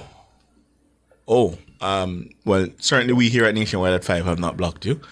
So I don't. Yeah, you are not aware. You can't No. speak for Nationwide entirely. No, I just for Ricardo, but right. I'm speaking on behalf of this show. We on this show have not blocked you, so I'm not sure. So there's probably something else happening because I remember When you say you can't get on, what do you mean? You mean to comment? Yes, like what I normally do, come on, right, and to be in the comment block and all of that. I tried. Folks, you can see the persons who are blocked? No. All right, we'll check on it for you. Who done it? Yeah, but just a few. I'm not going to stay long though. With regard to Damian Crawford, that's the way how he can respond to the Prime Minister's record of achievements. I mean, Ricardo, we expect better than that from Damian, man. I mean, him let down UWI. What the PNP must do, they must come up and counter with their record of achievement. Let us see what is it they have for the 18.5 years. What is it they have done? Try and counter what the JLP is saying, what Prime Minister Holness is saying. And make it look sensible, because what I see happening is like the PNP speaker seems to be competing as to who can be the most popular comedian. You know, they just turn the thing into a comedy show. And Jamaica business is serious business. The third term is looming. And what is happening? There is a particular group or sector, the Tapanarish and such. There are a couple of ordinary people that are going to become billionaires. And we saw where the tradesmen, like subcontract Mason Steelmen and those guys, have now become millionaires. And the construction industry is transforming a lot of people's lives, you know. So we're just hoping for the best. And then the other thing, finally, before I go, why is it that the PNP, particularly Dr. Nathan Campbell, is trying to politicize the taxi service that we have in the country? What you don't really want is for an entity that transport the public to get into any political victimization of customers and commuters. That's all I got to say. Have a good night. All right, who done it? Damien? Yes, good night, Ricardo and Siobhan. Good night. Ricardo. Yes, sir. I'm happy to speaking to you because the last time I spoke to you, we spoke about the CCJ, and I was explaining to you that the reason why I'm not a fan of the CCJ is because I live and travel many places in the Caribbean. And Jamaicans are not really loved. You know, and come to see the other day I listened to you and you're wrestling, you know, with yourself now where you are. Yes. And the smallness of the Caribbean. Yes. You understand me? Yeah. I said, I like you when you can think for yourself. You know, and I do appreciate that you could see from my standpoint the reason why I say let the CCJ stay where it is for now until the Caribbean grows. It could be 10 years, it could be 20 years, it could be 5 years, it could be 1 year. But I believe the Caribbean will reach there someday because we're maturing. Where we was as a Jamaican to now, yes, we're advanced. Yes. You understand me? And another point I want to bring up is the classism in Jamaica and the wealthism where young ghetto youth are, you know, persons who grew up on a struggling lifestyle. I'll give you a story about me. So, I usually travel as a young man, as I just leave school, usually travel to one of the Caribbean islands, do some work and come home back. But many of the people in my community didn't know, you know, of me working or anything. But they just see us leaving school, we rent a place by ourselves, because majority of my parents then was in abroad and stuff. So when we travel, you know, we, as young man, buy up a satellite dish. Back then, if you have a satellite dish in your yard, it seems as if you're a jug man and stuff. And the rumor that every time I travel and come back, it makes it seem as if I'm a drug dealer. And that rumor spread so fast in the community that it even reached the police ears, that police start to ride and drive and slow down at my gate. You understand me? I don't live in Jamaica anymore, but I can resonate with Andrew Holness. You understand me? Because luckily I live there. You understand me? But the bad mind is him wagwan for the man and him money. And right now, I mean, you know, so I look a bit of money Andrew have, because my neck work bigger than Andrew Holness, to be honest. You understand me? I mean, the man just leave Jamaica probably about 15 years ago. And he spent 20 odd years on fee neck work down there. So if we value everything, more than $1 million right now. You understand me? So what is it they have against the man? And Cash Plus was something that I invest in. You understand me? I get back some, I lose some, but you know, regardless, that's how we have to be. We is mean. And one more thing again, you know that Jamaica is a great place because I started a laundromat in Jamaica by using quartz to trust 2 machines, me and my brothers, and 3 brothers of us. I'm a twin, so I trust 1 machine for $1. My other brother trusts another machine for $1. And my bigger brother trusts a dryer. And we open a laundromat. You know? Rent a place on the front and open a laundromat. And to be honest, we were stealing light though. God forgive me, JPS, I would have paid you back if I can. But we started a business and grew that business to over 30 odd machines. You understand me? And when we started to grow it, the people in the community started to teasing us. as 3 young men, and say we're washing people clothes and all these stuff. And my bigger brother come to us with his pride. And we hire a female.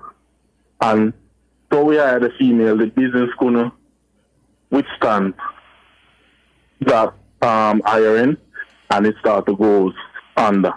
So when I leave and try to get some more money and try to pump into a restaurant and all these stuff,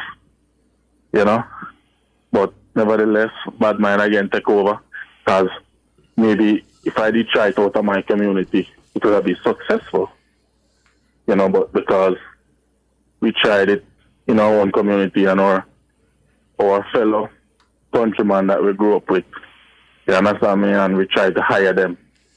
They teach everything.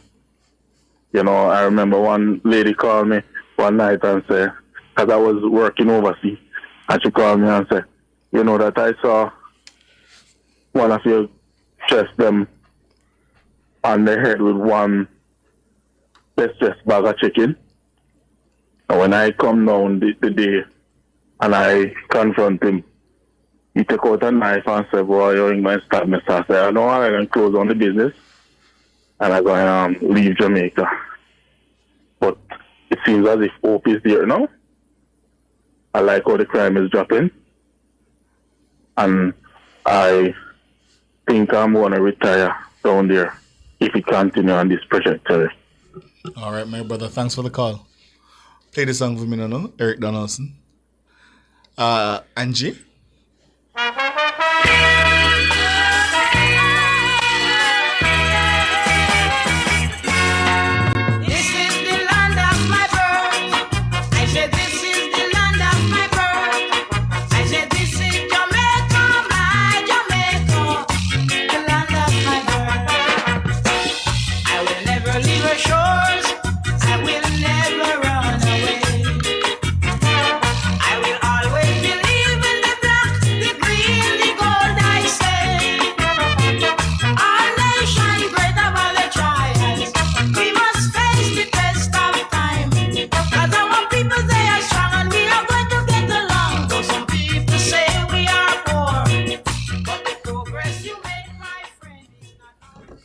Angie?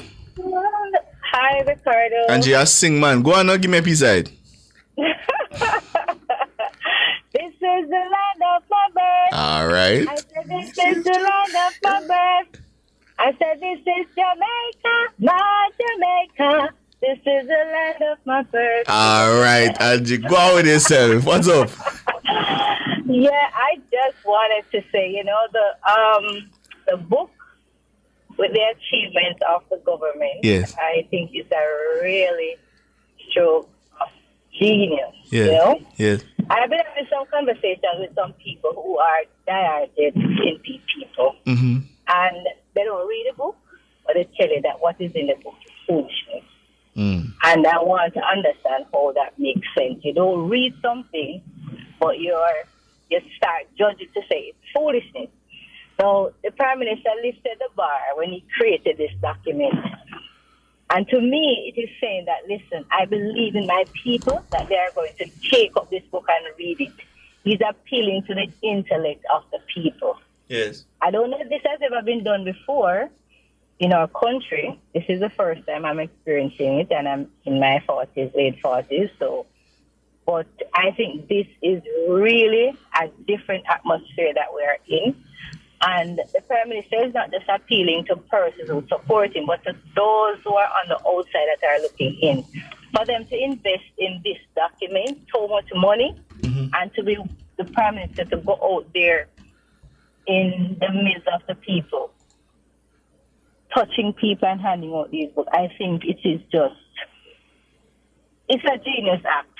Yes, it is a genius act. And for those persons who are out there on the outskirts and are being bad mind because of the work that our country, the growth that our country is experiencing, I want to tell them, please stop it.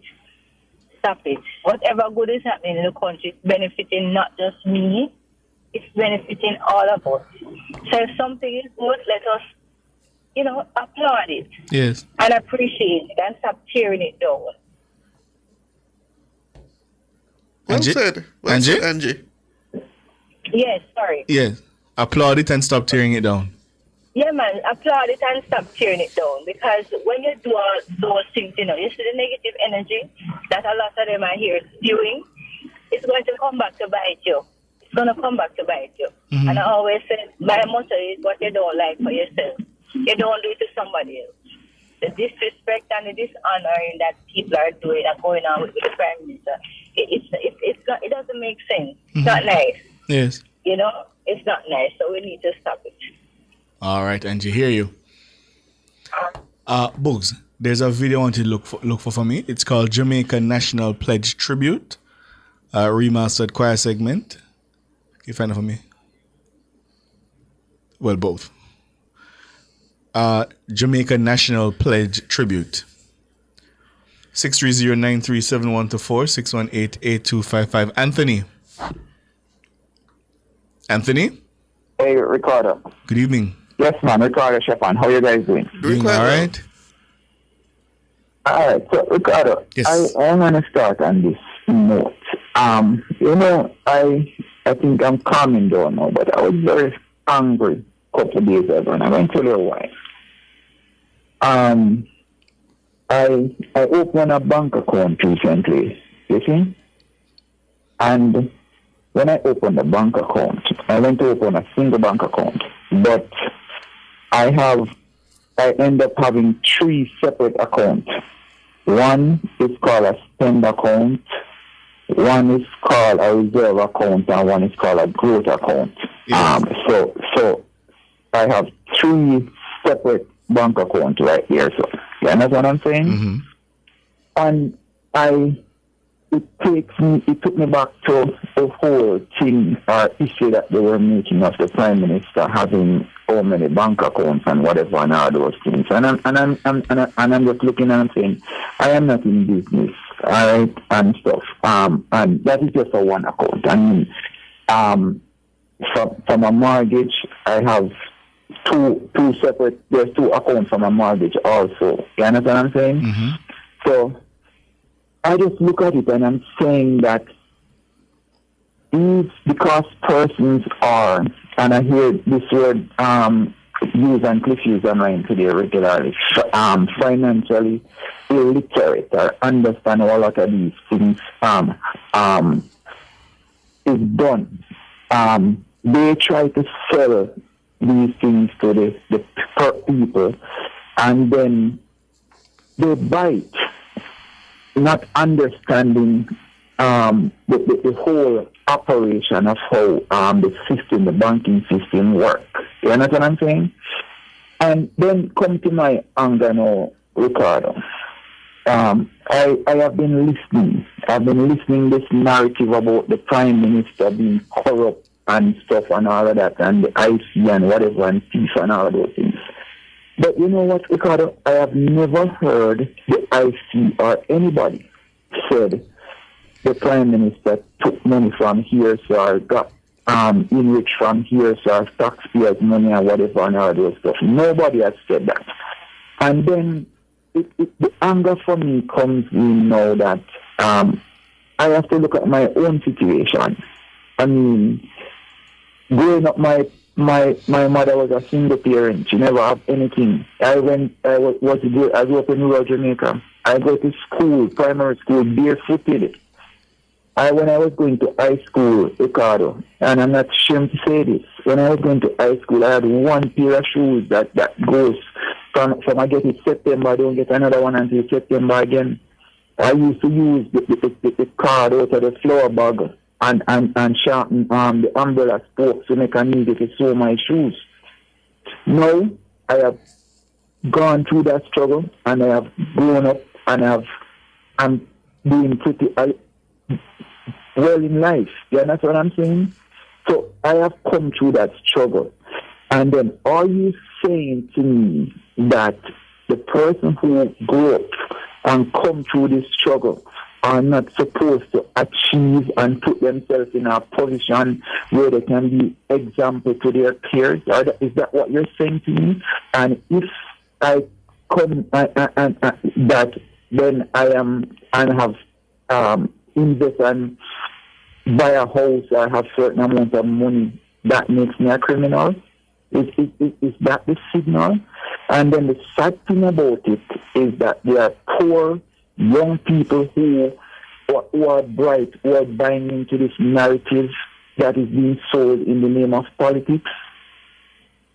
Because I wish some of these people would, for one moment, stop and think and look who's pushing these narratives and look at their own life to see exactly where they're at, where they want to go. They might be they're growing up in a poor family and stuff, but that growing up from a poor family doesn't mean that you cannot rise above that and achieve something. You understand what I'm saying? I understand, but I have to leave it there, Anthony. Yes. Well said, Carlo. Thank you for the call. Appreciate it. Special thanks to our producer, Dana Davey. The man behind the controls is Andrew Glenn Anderson. We call him Bugs. Our colleagues in the newsroom, the very best in the business. All our sponsors, contributors, and your valued listeners. We appreciate you so, so much. Happy Independence to you all. Happy 63, right? Right? Yes. 63. Okay. Okay. All right, fine. Happy Independence to you all. If you're going to the Grand Gala, have a good time. I saw somebody asking if it would be broadcast. Yes, it's usually streamed online, and I think it comes on TV as well. We had to calculate it to make sure they are 63. No, something that was calculated. I'm Ricardo Brooks. And I'm Siobhan Campbell. Good evening. Sweet Jamaica, man, I land. I'm gonna stop love it. I mean, know the world massive love it and I respect it, come on. Hear this? Lord of mercy. Help me big up Jamaica, the land of wood and water. The system might not proper, but we love the vibe, the food and the culture. Whoa, can't you see the beauty of this country? Me never know a serious thing until me reach out foreign. So what a nice place to live. Sweet Jam, now the only problem is dollars now run. So what a nice place to live. Sweet Jam, now the only problem is dollars now. Feeling for something